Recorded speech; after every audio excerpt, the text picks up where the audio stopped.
نحمده ونصلي على رسوله الكريم اما بعد فاعوذ بالله من الشيطان الرجيم بسم الله الرحمن الرحيم رب اشرح لي صدري ويسر لي امري واحلل عقدة من لساني يفقهوا قولي۔ آج کی گفتگو کا عنوان ہے اللہ اکبر کبیرہ، اللہ سب سے بڑا ہے، بہت بڑا۔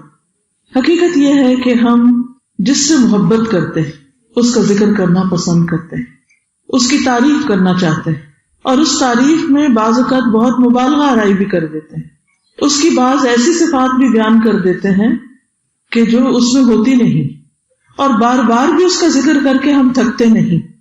لیکن جب اللہ سبحانہ وتعالیٰ کی بڑائی بیان کرنے کا وقت آتا ہے، اللہ سے محبت کا دعویٰ سچا کرنے کا وقت آتا ہے، تو ہم سب جانتے ہیں کہ ہم کتنی دیر تکبیرات پڑھ سکتے ہیں، کتنی دیر تک خوشی سے، سکون سے اور انجوائے کر کے اللہ کے نام کی بڑائی بیان کرتے ہیں۔ پھر ہم سب کو سوچنا چاہیے کہ اس سے محبت کا دعویٰ کیسا دعویٰ ہے۔ جب اس کی تعریف کا وقت آتا ہے الحمدللہ الحمدللہ، تو دن میں کتنی دفعہ دل کی گہرائیوں سے نکلتا ہے الحمدللہ، کہ سب تعریف اللہ ہی کے لیے ہے، اس لیے کہ جو کچھ بھی مجھے ملا ہے اسی نے دیا ہے۔ قرآن مجید میں آتا ہے وَمَا بِكُم مِّن نِّعْمَةٍ فَمِنَ اللَّهِ، تمہارے پاس کوئی بھی جو نعمت ہے وہ اللہ کی طرف سے ہے۔ تو انسان تعریف کس کی کرتا ہے؟ جس سے کچھ ملا ہو انسان کو، جس سے کچھ فائدہ حاصل ہوا ہو، یا یہ کہ وہ اپنی ذات میں بہت خوبصورت ہو، جیسے چاہے ہمیں اس سے کچھ ملے یا نہ ملے۔ مثلاً آپ سڑک پر جاتے ہیں، کہیں آپ خوبصورت پھول لگے ہوئے دیکھتے ہیں تو ایک دم آپ تعریف کرنے لگتے ہیں، حالانکہ وہ پھول آپ کے نہیں ہیں، اور نہ ہی آپ ان کی خوشبو سن سکتے ہیں، نہ ہی آپ ان کو ساتھ لے جا سکتے، لیکن چونکہ وہ پھول ہیں بہت خوبصورت، اس لیے آپ ان کی تعریف کرتے ہیں۔ اسی طرح ہم دیکھتے ہیں کہ ہم انسانوں میں سے بھی جس انسان سے ہمیں کچھ فائدہ پہنچے اس کی تعریف کرتے ہیں، یا پھر یہ کہ جو بچے خوبصورت لگتے ہیں، چاہے وہ اپنے ہو چاہے کسی کے ہوں، تو ہم ضرور اس کا ذکر کرتے ہیں، مگر سب سے زیادہ ذکر تو اسی کا کرتے ہیں جس سے ہمیں محبت ہوتی ہے، جو ہمارے دل کو بھاتا ہے، یا جس سے ہمیں کوئی فیض پہنچتا ہے، اور یہ قدرتی بات ہے۔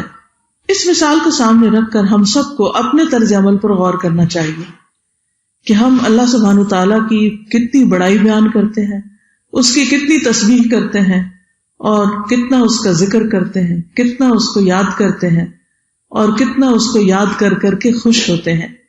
یاد رکھیے کہ اللہ سبحانہ تعالیٰ نے ہمیں پیدا کیا، جو کچھ ہمارے پاس ہے اسی کی طرف سے ہے، اور وہی ہمارا رب ہے، وہی ہمارا مالک ہے، وہی ہمارا خالق ہے۔ قرآن مجید میں اللہ سبحانہ تعالیٰ فرماتے ہیں ذالکم اللہ ربکم لا الہ الا ھو خالق کل شیء فاعبدوہ وہو علی کل شیء وکیل، یہی اللہ تمہارا رب ہے، یعنی جس نے تمہیں پیدا کیا، جو تمہیں رزق دیتا ہے، جو تمہاری زندگی اور موت کا مالک ہے، اس کے سوا کوئی معبود نہیں، یعنی عبادت بھی پھر اسی کی ہونی چاہیے، بات بھی اسی کی ماننی چاہیے، اطاعت اسی کی ہونی چاہیے۔ ہر چیز کو پیدا کرنے والا ہے، زمین سے آسمان تک ہمیں جو کچھ نظر آتا ہے سب چیزوں کو بنانے والا وہی ہے، سو تم اسی کی عبادت کرو، اور وہ ہر چیز پر نگران بھی ہے، نگہبان بھی ہے، ہر چیز کو دیکھ رہا ہے کہ وہ کس طرح فنکشن کر رہی ہے، وہ کیا کر رہی ہے، وہ ہمارے اعمال کا بھی نگہبان ہے کہ ہم کیا کر رہے ہیں، کیا ہماری زبان سب سے زیادہ اللہ کے ذکر سے تر رہتی ہے یا لوگوں کی باتوں سے، کیا ہم واقعی اللہ کی تعریف دل سے کرتے ہیں یا اوپر اوپر سے مجبوراً کر رہے ہوتے ہیں۔ تو یاد رکھیے اللہ کی بڑائی بیان کرنا یہ بہت اہم کاموں میں سے ایک کام ہے، اور اس کی بہت فضیلت بھی ہے، کیونکہ جب ہم اللہ اکبر کہتے ہیں کہ اللہ سب سے بڑا ہے تو یہ بہت سچی بات کہہ رہے ہوتے ہیں۔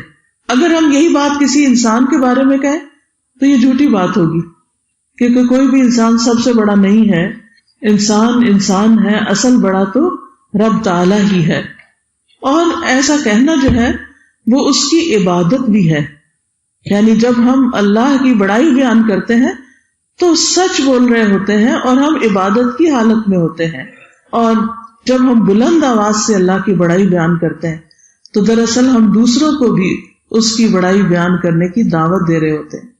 کہ ہم کہہ رہے ہیں اللہ اکبر، یعنی اپنے گھر میں، اپنے بچوں کے سامنے، اپنے دوستوں کے سامنے جب کسی بات پر آپ اللہ اکبر کہہ دیتے ہیں، یا جب کسی چیز پر حیران ہو کر اللہ کی بڑائی کا اظہار انسان کے اندر آتا ہے، تو نہ صرف یہ کہ آپ کہنے لگتے ہیں بلکہ آپ کے چھوٹے چھوٹے منے منے بچے بھی وہ پکارنے لگتے ہیں، کیونکہ انہوں نے اپنی ماں کو اللہ کی ہی بڑائی بیان کرتے دیکھا ہے۔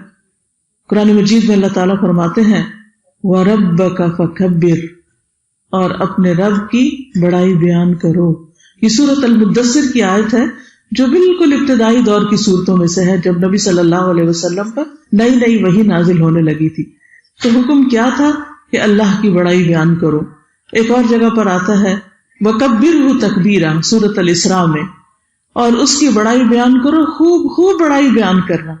اصل میں انسان کے اندر یہ ایک ضرورت ہوتی ہے، انسان کے اندر ایک کریونگ ہوتی ہے کہ وہ کسی چیز کو بڑا سمجھے اور اس کی بڑائی بیان کرے۔ یعنی جب انسان کسی سے متاثر ہوتا ہے، یا جب کسی انسان یا کسی بھی چیز کو وہ اس طرح دیکھتا ہے کہ واقعی وہ اس کے دل پہ اثر کرتی ہے، تو خود بخود اس کے دل سے اس کی بڑائی کا اظہار ہونے لگتا ہے، زبان سے بھی اور دل سے بھی۔ تو ہمارے لیے کیا حکم ہے کہ ہم سب سے زیادہ اللہ سبحانہ تعالیٰ ہی کی بڑائی بیان کریں۔ اللہ سبحانہ تعالیٰ کے نام بھی ہیں العلی، الکبیر، الجبار، المتکبر، العظیم۔ آیت الکرسی میں آتا ہے وَهُوَ الْعَلِيُّ الْعَظِيمُ، کہ وہ بہت بلند ہے، بہت بڑا ہے۔ الکبیر، الجبار اور المتکبر بھی بڑا بن کر رہنے والا ہے۔ جب انسان اللہ سبحانہ تعالیٰ کو بڑا سمجھ لیتا ہے تو ہی اس کے دل سے تکبر جاتا ہے، پھر اپنا غرور اور فخر چلا جاتا ہے، کیونکہ انسان یہ سمجھتا ہے کہ اصل بڑائی تو اللہ کی ہے، اور پھر مجھے جو کچھ دیا ہے، جو کچھ ملا ہے، یہ تو اللہ ہی نے دیا ہوا ہے، لہذا اس کے اندر عاجزی پیدا ہو جاتی ہے، دلوں کو اطمینان نصیب ہوتا ہے۔ یاد رکھیے ہم میں سے کئی لوگ دل کی بے سکونی، پریشانی، غم، فکر، تڑپ، ان چیزوں کا شکار رہتے ہیں، اور انہیں سمجھ نہیں آتی کہ ان کا علاج کیسے کیا جائے۔ یعنی سب کچھ ہوتے ہوئے، دنیا کی ہر نعمت ہوتے ہوئے دلوں کو سکون نہ ہو تو یہ بڑی عجیب سی بات لگتی ہے۔ ایک وقت ہوتا ہے نا کہ انسان کسی ایک خاص کام کے لیے پریشان ہوتا ہے، مثلا اس کو ڈگری کرنی ہے، اس کے لیے پریشان ہے، دن رات امتحان، تو سمجھ میں آتی ہے پریشانی کہ امتحانوں کے لیے پریشان ہے۔ جب ساری ڈگری کر لی پھر جاب کے لیے پریشان ہونا شروع ہو جاتا ہے، اب جاب بھی مل گئی، اب وہ پریشانی بھی ختم ہوئی، پھر شادی کے لیے پریشان ہونا شروع ہو جاتا ہے، پھر شادی بھی ہو گئی، وہ بھی پریشانی دور ہو گئی، پھر اس کے بعد بچوں کے لیے پریشان ہوتا ہے کہ بچے ہوں، بچے بھی ہو گئے، اس کی بھی پریشانی دور ہو گئی، پھر بچوں کی پریشانی دور ہو گئی، پھر اس کے بعد گھر کی پریشانی کہ گھر مل جائے، گھر بھی مل گیا، سبھی کچھ تو مل گیا، پھر کیوں پریشان ہے؟ آپ نے دیکھا ہوگا کہ یہ ساری چیزیں ملنے کے باوجود دل کے اندر جو ایک خلا ہے وہ بھرتا ہی نہیں، کہ کبھی انسان سوچتا ہے یہاں تک جاؤں، وہاں تک پہنچ جاتا ہے، یہاں تک جاؤں، یہاں تک، پھر جہاں تک انسانی پاسبلٹی میں ہے وہاں تک جب انسان پہنچ جاتا ہے تو اس کے آگے کیا ہے؟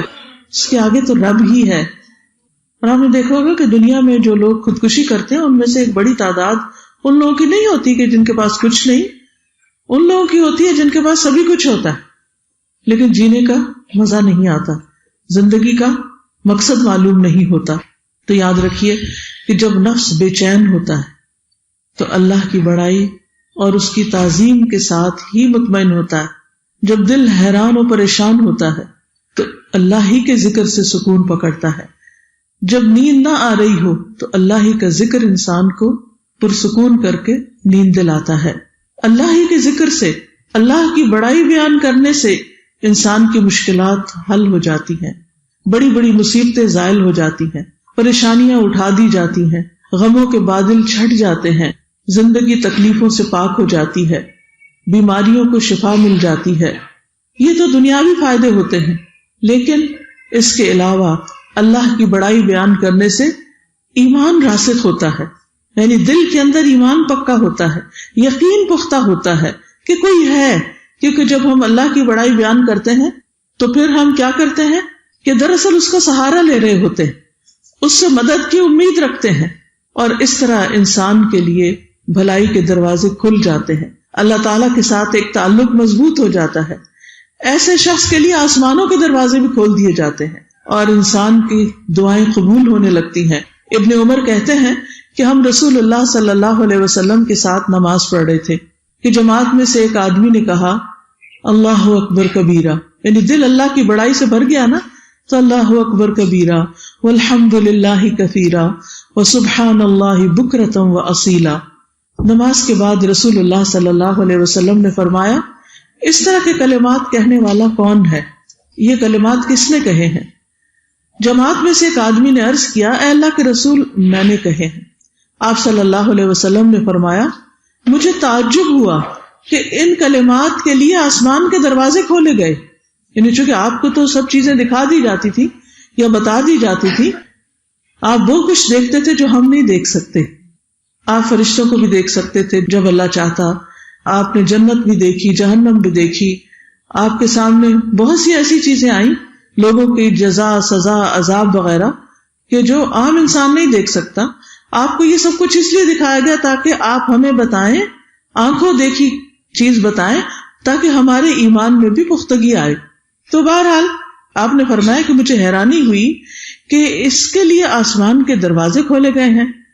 ابن عمر کہتے ہیں کہ جب میں نے یہ بات سنی تو اس کے بعد میں نے ان کلمات کو کبھی چھوڑا ہی نہیں. یعنی نماز میں جب ہم کہتے ہیں نا سبحان ربی العظیم سبحان ربی العظیم، سمع اللہ لمن حمدہ ربنا ولک الحمد، ہم یہاں تک کہتے ہیں. تو اس شخص نے کیا کیا؟ کہا حمدا کثیرا طیبا مبارکا فی، اللہ اکبر کبیرا والحمد للہ کثیرا وسبحان اللہ بکرۃ واصیلا. اسی طرح جیسے ہم کرتے ہیں نا سبحانک اللہم وبحمدک، یہ جب ہم پڑھتے ہیں تو اس وقت بھی یہ دو کلمات پڑھے جا سکتے ہیں. یعنی جب ہم نماز کے لیے تکبیر تحریمہ کہہ دیتے ہیں تو ہاتھ باندھ کر ہم ہمیشہ ایک ہی چیز پڑھتے ہیں. کون سی؟ سبحانک اللہم وبحمدک وتبارک اسمک وتعالی جدک ولا الہ غیرک. یہ بھی بڑے خوبصورت ہے، اس میں اللہ کے نام کی بڑائی بیان کی گئی ہے، برکت کا ذکر کیا گیا.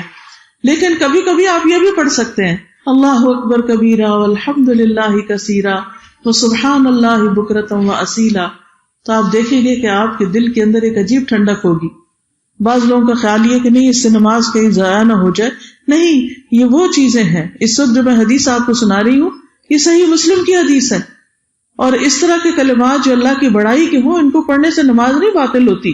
نماز باطل ہوتی ہے دنیا کی باتیں کرنے سے اور ادھر ادھر کی گفتگو کرنے سے، اپنی زبان میں بات کرنے سے.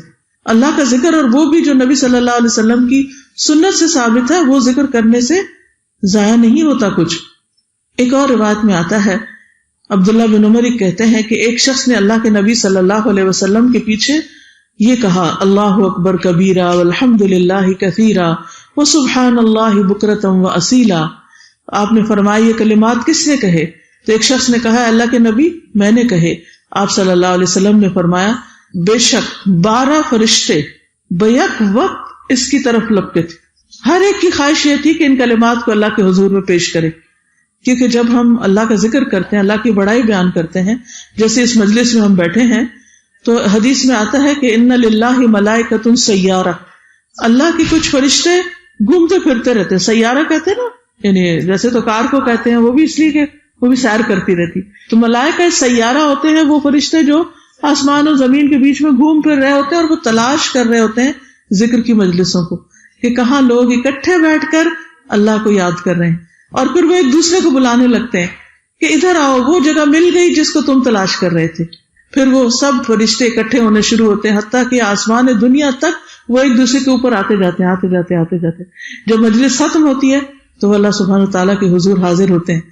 حالانکہ اللہ سبحانہ تعالیٰ خود بھی دیکھ رہے ہوتے ہیں کہ میرے بندے کیا کر رہے ہیں، لیکن اللہ تعالیٰ ان بندوں کے اس کام کی اہمیت کی وجہ سے فرشتوں سے پوچھتے ہیں کہ اچھا میرے بندے کیا کر رہے تھے، تو وہ بتاتے ہیں کہ وہ تیرا ذکر کر رہے تھے، تیری تسبیح کر رہے تھے، تیری بڑائی بیان کر رہے تھے.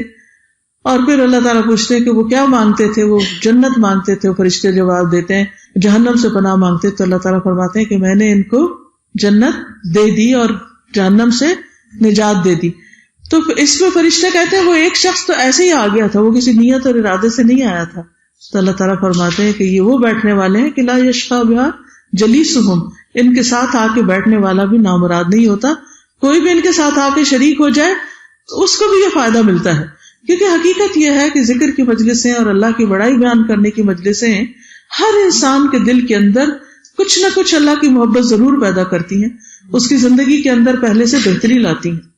تو بہرحال یہ جو ان مجلسوں میں اللہ کا ذکر کیا جاتا ہے، یہ جن بھی مجلسوں میں اور اللہ کی بڑائی بیان کی جاتی ہے، اب دیکھیے ہماری عام روزمرہ کی مجلسیں کیا ہوتی ہیں، ان میں ہم بیٹھ کے بندوں کی بڑائیاں بیان کر رہے ہوتے ہیں، یا اپنے بچوں کی یا ہسبینڈ کی تو کم ہی ہوتی ہے، لیکن اپنے والدین کی، اپنے دادا بابا کی، اور اس طرح اپنے بزرگوں کی، اپنے خاندان کی، اپنے بچے کے. وہ اوٹ پٹانگ بھی کچھ لکیریں مار کے لے آئے گا تو وہ دکھائیں گے کتنا اچھا میرا بچہ آرٹسٹک مائنڈ ہے اور کیا کرتا ہے. یعنی ہر وقت ان چیزوں کی، سچ بات ہے کہ جن چیزوں سے ہمیں محبت ہے ان چیزوں کی ہم بڑائی بیان کرتے رہتے ہیں، حالانکہ اصل بڑائی تو اللہ ہی کی ہے.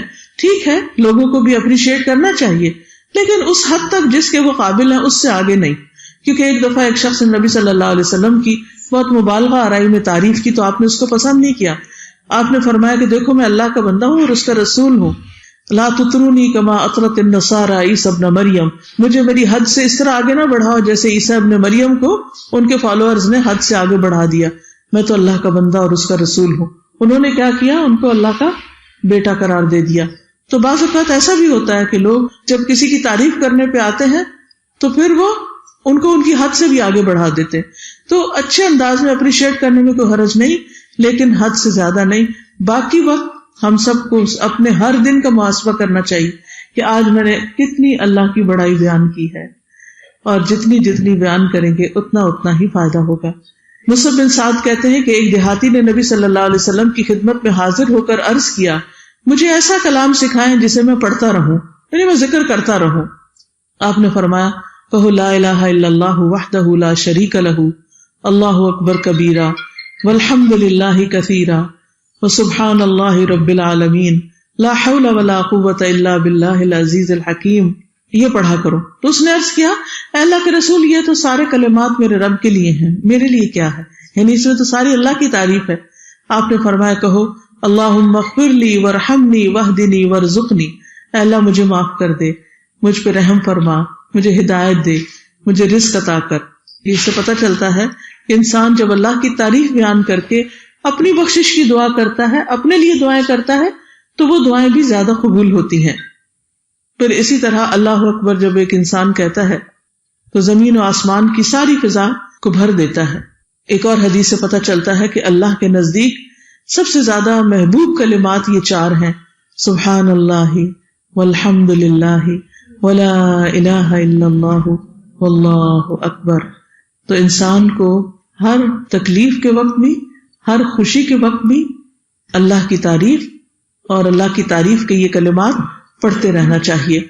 یہاں پر آپ دیکھیے کہ عام طور پر ہم کہتے ہیں اللہ اکبر، اگرچہ افسوس کے ساتھ کہنا پڑتا ہے کہ لوگوں نے اس کو بہت غلط جگہ پر بھی استعمال کر کے اللہ کے نام کا حق ادا نہیں کیا. اور نان مسلم کے نزدیک یہ کلمہ جو ہے وہ ایک بہت ہی ایک ڈرانے والا کلمہ بن گیا. حالانکہ اگر دیکھا جائے تو یہ اللہ کی بڑائی بیان کرنے کا کلمہ ہے.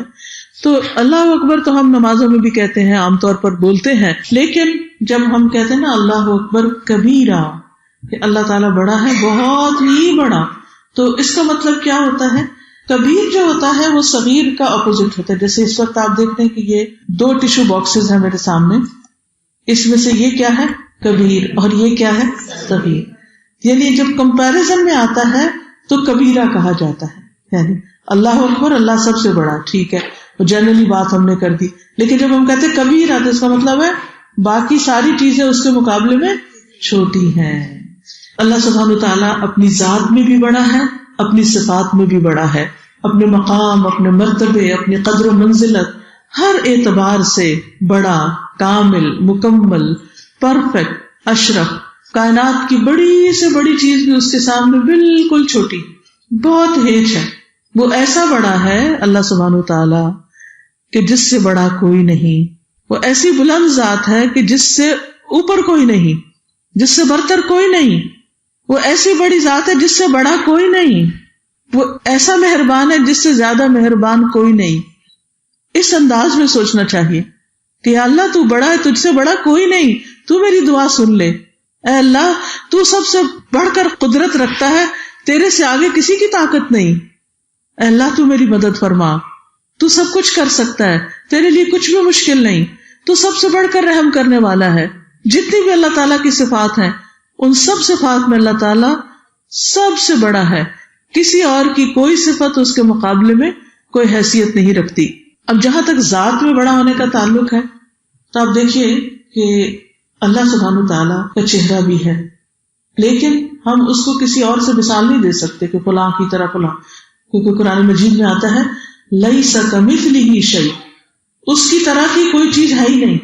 اب دیکھیے کہ جیسے انسان بھی ہے نا، تو ہم میں سے ہر ایک کا چہرہ دوسرے کے چہرے سے فرق ہے، پھر انسانوں کے علاوہ حیوانوں کے چہرے بھی ہیں، ہر حیوان کا چہرہ دوسرے حیوان سے فرق ہے۔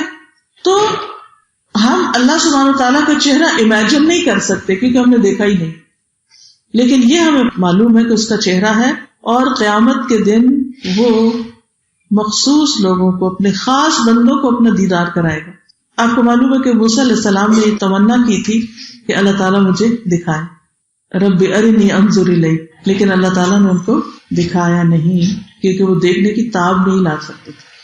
کہا کہ پہاڑ کی طرف دیکھو گے، ذرا سا اپنی جگہ پہ رہ گیا تو تم مجھے دیکھ لو گے، اور جب اللہ تعالیٰ نے تجلی کی تو پہاڑ ریزہ ریزہ ہو گیا اور موسیٰ علیہ السلام بے ہوش ہو کے گر پڑے، تو اللہ تعالیٰ کو کہاں سے دیکھ سکتے تھے؟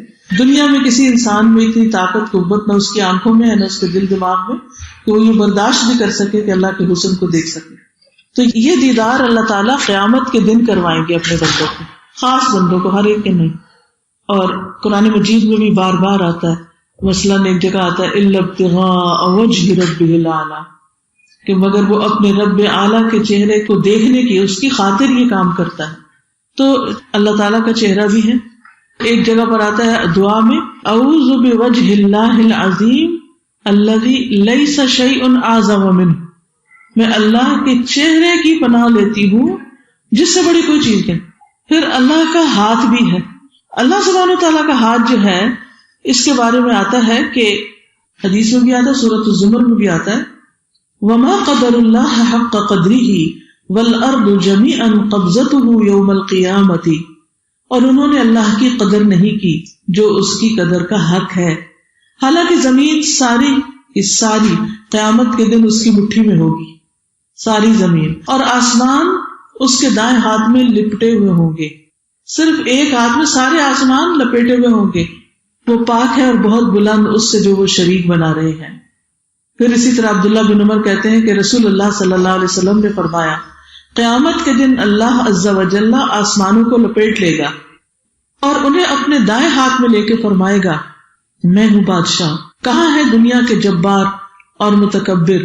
پھر زمینوں کو اپنے بائیں ہاتھ میں لے کر لپیٹے گا اور فرمائے گا میں ہوں بادشاہ، کہاں ہے جبار، کہاں ہے تکبر کرنے والے؟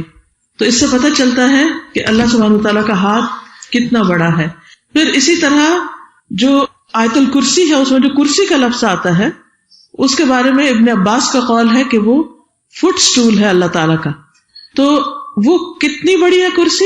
حدیث میں آتا ہے کہ کرسی کے مقابلے میں 7 آسمان اس طرح ہیں جیسے بیابان زمین میں کوئی چھلا پڑا ہوا ہو چھوٹا سا، یہ 7 آسمان اس کے سامنے اتنے سے ہیں۔ پھر کرسی کے مقابلے میں عرش کا حجم اسی طرح، عرش کے سامنے کرسی اسی طرح ہے، اور ہمارا رب عرش پر ہے، الرحمن علی العرش استوى۔ تو اس لیے اللہ سبحانہ تعالیٰ کے بارے میں جب سوچیں تو اس کو عرش پر سوچیں۔ یہ جو ہمارے یہاں نا کہ اس پتے میں بھی ہے اس ذرے میں بھی ہے، یہ اس کی قدر نہیں ہے، اللہ سبحانہ وتعالی اپنے عرش پر ہے۔ اسی لیے آپ دیکھیں کسی بچے سے بھی پوچھیں نا اللہ تعالیٰ کہاں، تو کیا کہے گا؟ اوپر اوپر، یعنی ہمارے اوپر تو آسمان ہی ہے اور آسمانوں سے اوپر عرش ہے۔ اللہ ہی جانتا ہے کہ حقیقت اس کی کیا ہے، لیکن ہر ایک بلند ہی کہتا ہے اللہ بڑا ہے، اللہ اوپر ہے، اللہ سب سے بڑا ہے۔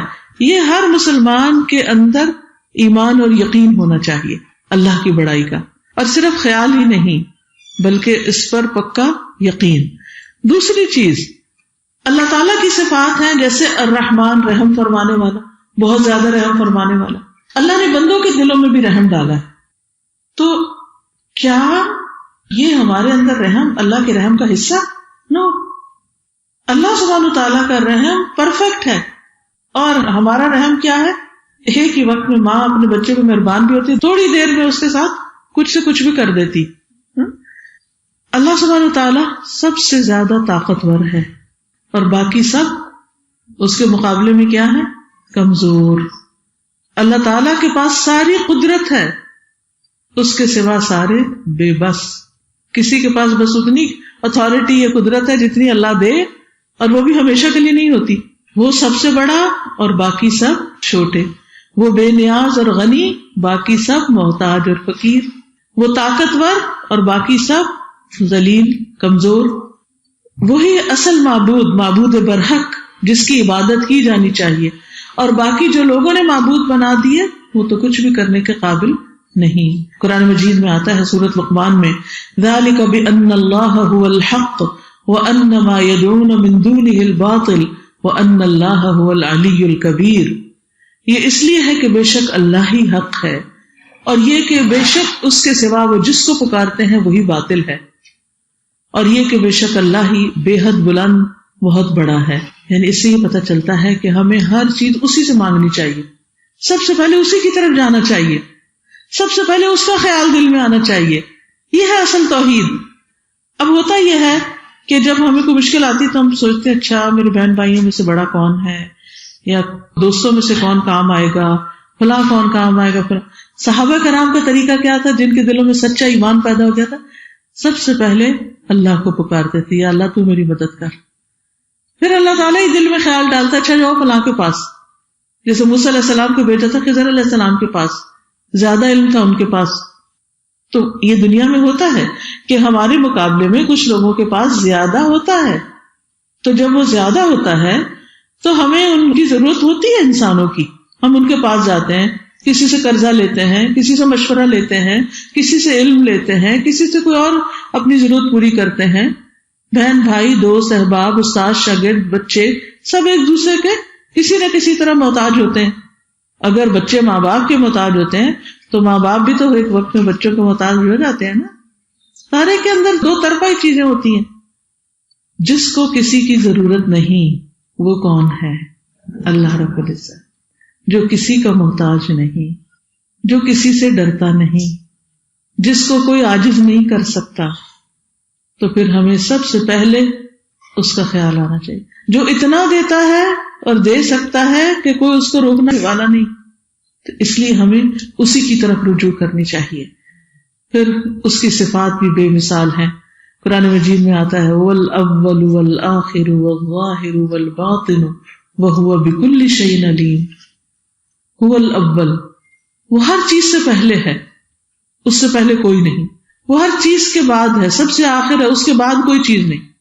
وہ ہر چیز کے اوپر ظاہر ہے، اور ہر چیز کے پیچھے باطن بھی وہی، یعنی ظاہر بھی وہی باطن بھی وہی.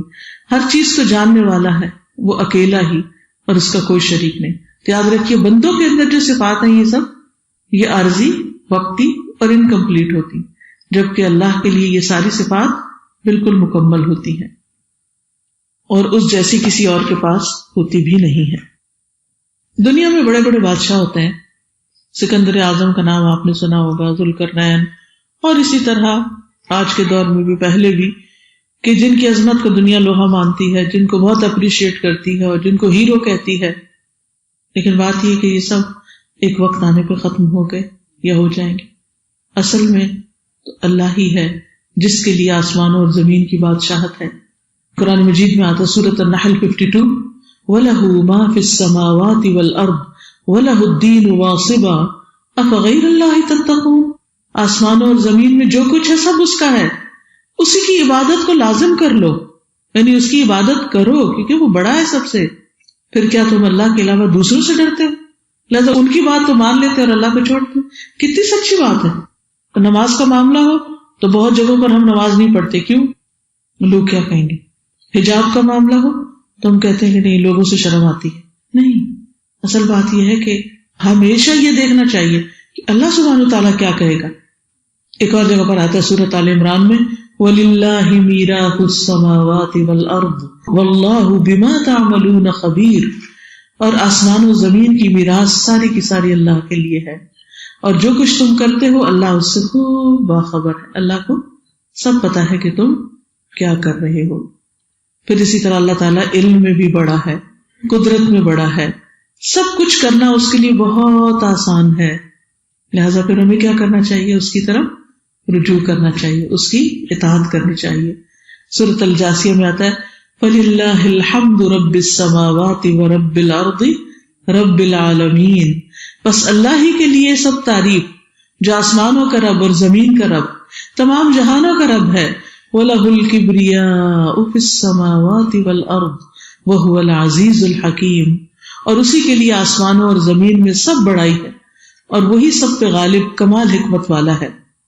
تو یاد رکھیے کہ کوئی بھی اللہ سے آگے نہیں ہے۔ حدیث میں آتا ہے کہ عزت اللہ کا ازار ہے اور کبریائی اللہ کی چادر، تو جو اللہ سے یہ صفت چھیننے کی کوشش کرے گا اللہ اس کو عذاب دے گا۔ اللہ سبحانہ تعالیٰ کو یہ پسند نہیں کہ کوئی شخص اپنے آپ کو بڑا سمجھ لے۔ دنیا میں جتنے بڑے ہیں سب ختم ہونے والے ہیں، بڑائی باقی اور کامل اللہ ہی کے لیے ہے۔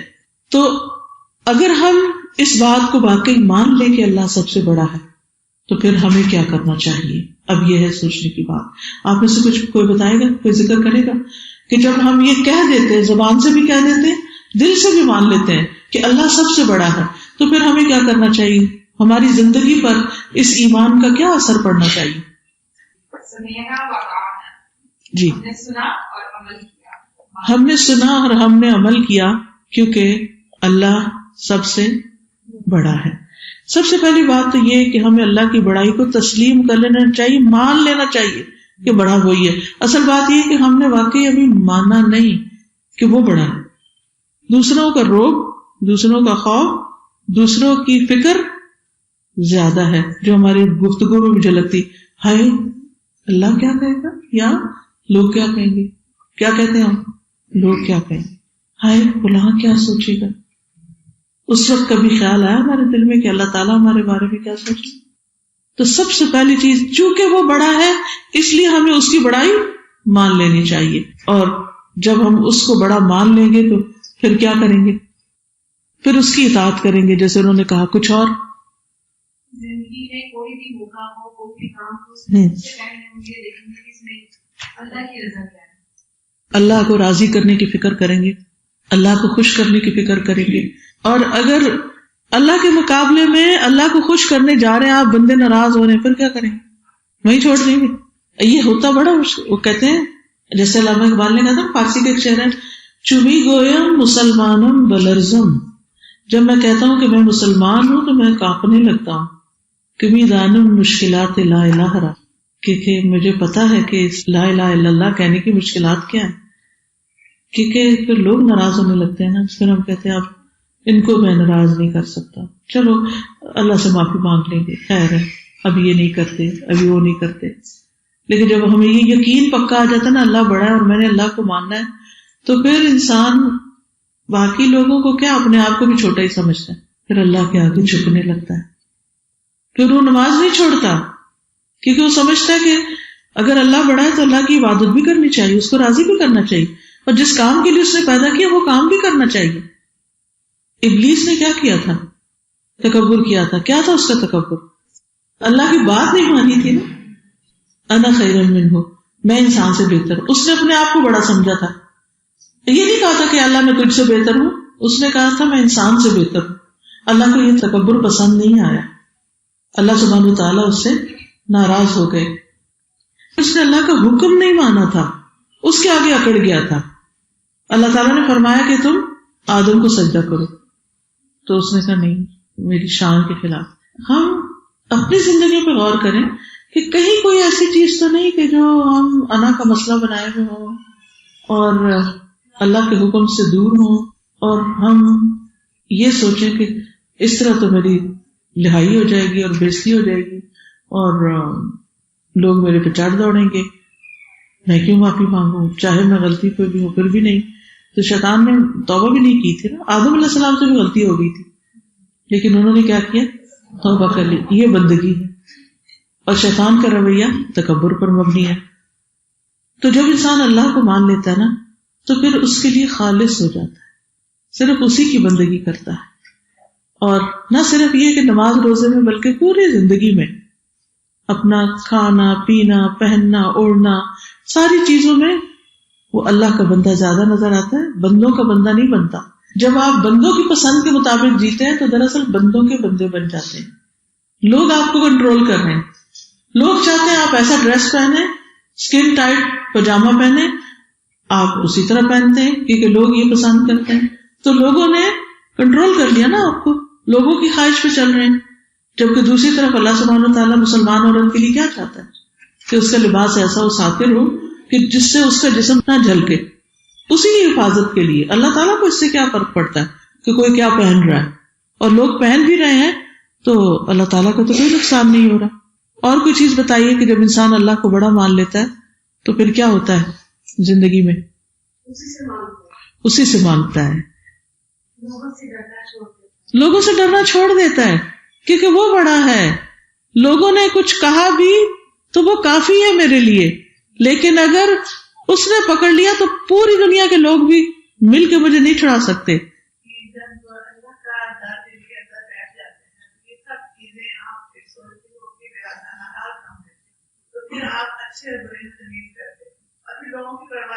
لوگوں کی پھر فکر نہیں ہوتی کہ لوگ کیا کہیں گے. انسان اللہ سبحانہ تعالیٰ کی بڑائی بیان کرتے ہوئے, اس کی حمد و ثنا بیان کرتے ہوئے اپنا کام جاری رکھتا ہے. لوگوں کی باتیں جب ستاتی ہیں یا کچھ پریشان کرتی ہیں تو فوراً اللہ کو یاد کرتا ہے, اس کی حمد و ثنا بیان کرتا ہے, اس کی بڑائی بیان کرتا ہے, اس کی تکبیر بیان کرتا ہے. تو پھر کیا ہوتا ہے, دل سے وہ پریشانی دور ہو جاتی ہے, زندگی آسان ہو جاتی ہے کیونکہ انسان اللہ کے لیے جینے لگتا ہے.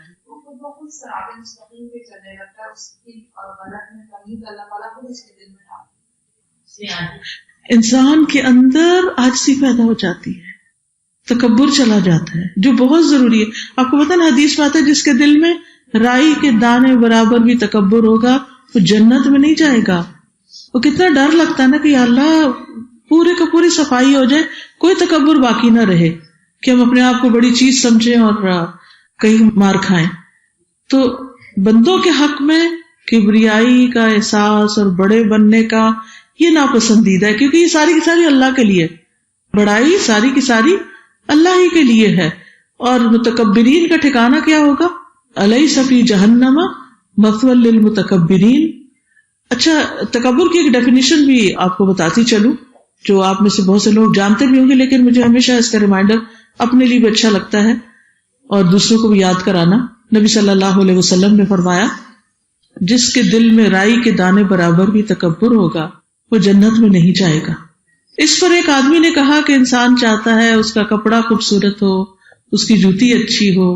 آپ نے فرمایا اللہ جمیل ہے اور جمال کو پسند کرتا ہے. تکبر تو حق سے منہ موڑنا ہے.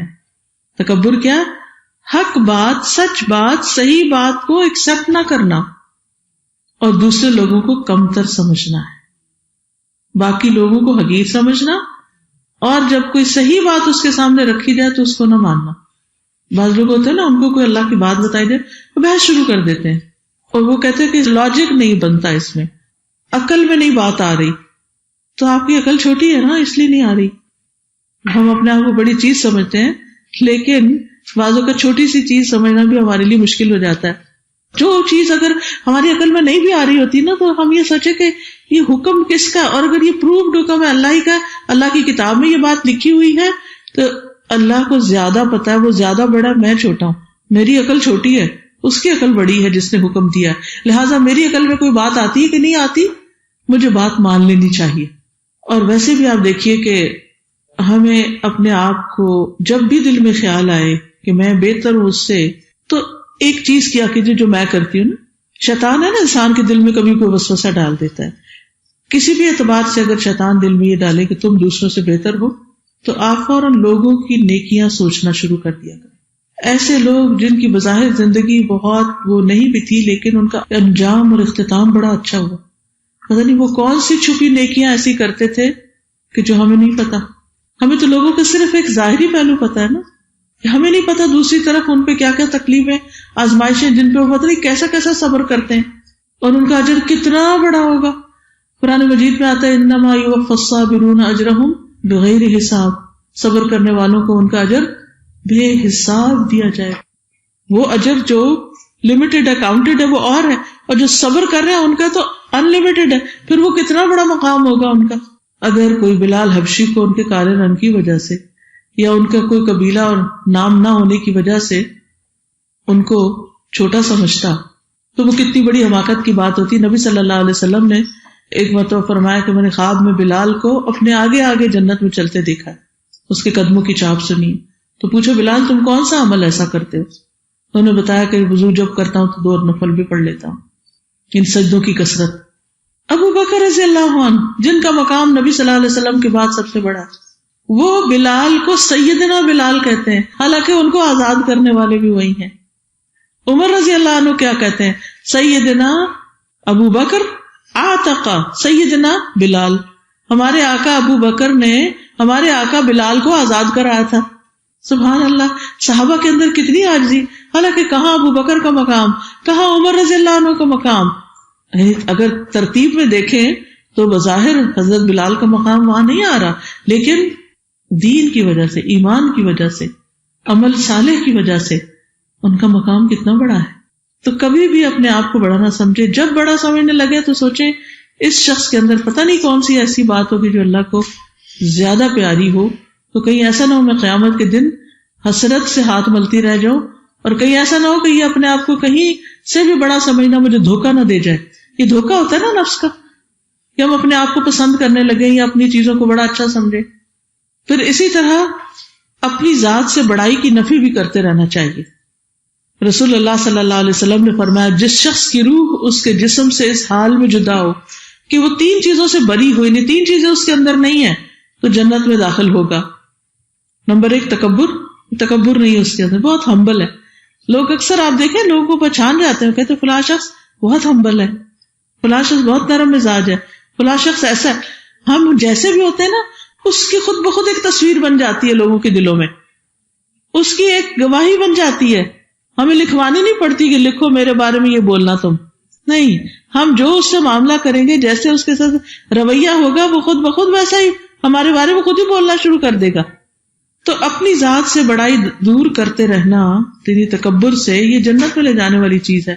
نمبر 2 قرض، یعنی اگر انسان نے قرض دیا تو جلد لوٹانے کی فکر کرے. اور نمبر 3 خیانت ہوتی ہے کسی کے مال میں، کسی کی چیز میں ناجائز تصرف، یعنی چھپ کے کسی کی امانت، چاہے وہ بات ہو اور چاہے وہ مال ہو. پھر ایسے کام کرنا جس سے بڑائی ختم ہو دل سے. نافع بن جبیر بن مطعم اپنے والد سے روایت کرتے ہیں، کہتے ہیں کہ لوگ کہتے ہیں کہ مجھ میں تکبر ہے، حالانکہ میں گدھے پر سوار ہوا، موٹی چادر لباس کے طور پر استعمال کی، بکری کا دودھ دھویا، اور رسول اللہ صلی اللہ علیہ وسلم نے فرمایا جس نے یہ کام کیے اس میں کسی قسم کا تکبر نہیں. جو معمولی سواری پہ بیٹھ جاتا ہے، موٹا کپڑا پہن لیتا ہے، دودھ دھونا یعنی اپنے ہاتھ سے اس طرح کے کام کر لیتا ہے، اس کے اندر کوئی تکبر نہیں ہے. اسی طرح رسول اللہ صلی اللہ علیہ وسلم نے فرمایا اس کے اندر تکبر نہیں جو اپنے خادم کے ساتھ کھانا کھا لے، اس کو بھی کھانے میں شریک کر لے، بازاروں میں گدھے پہ سواری کر لے، بکری کو باندھ کے دودھ دو لے. تو کبھی کبھی اپنے نفس کو سیدھا رکھنے کے لیے ایسے کام بھی کرنے چاہیے کہ جس سے ہمارے اندر کی تکبر جو ہے نا وہ دور ہو. جیسے حضرت عبداللہ بن سلام کے بارے میں آتا ہے کہ ان کا گزر بازار میں سے ہوا تو ان کے اوپر لکڑیوں کا گٹھا لدا ہوا تھا. تو ان سے کسی نے کہا کہ یہ کس وجہ سے اٹھا رکھا ہے، حالانکہ اللہ نے آپ کو غنی کر دیا، یعنی بہت نوکر چاکر ہیں آپ کے پاس، آپ ان سے اٹھوا لیں. انہوں نے کہا میں تکبر کو اپنے اندر سے دور کرنا چاہتا ہوں. بہت بڑے عالم بھی تھے نا عبداللہ بن سلام، یہودی علماء میں سے تھے، پھر مسلمان ہوئے اور نبی صلی اللہ علیہ وسلم سے بھی بہت کچھ سیکھا انہوں نے.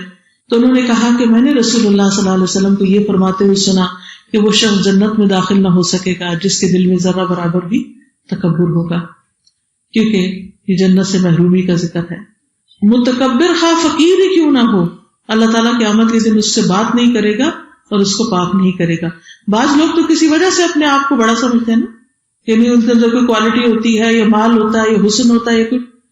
لیکن کچھ لوگ کچھ بھی نہیں، پھر بھی تکبر نہیں ختم ہوتا، تو وہ اور بھی زیادہ بدترین حالت ہو جاتی.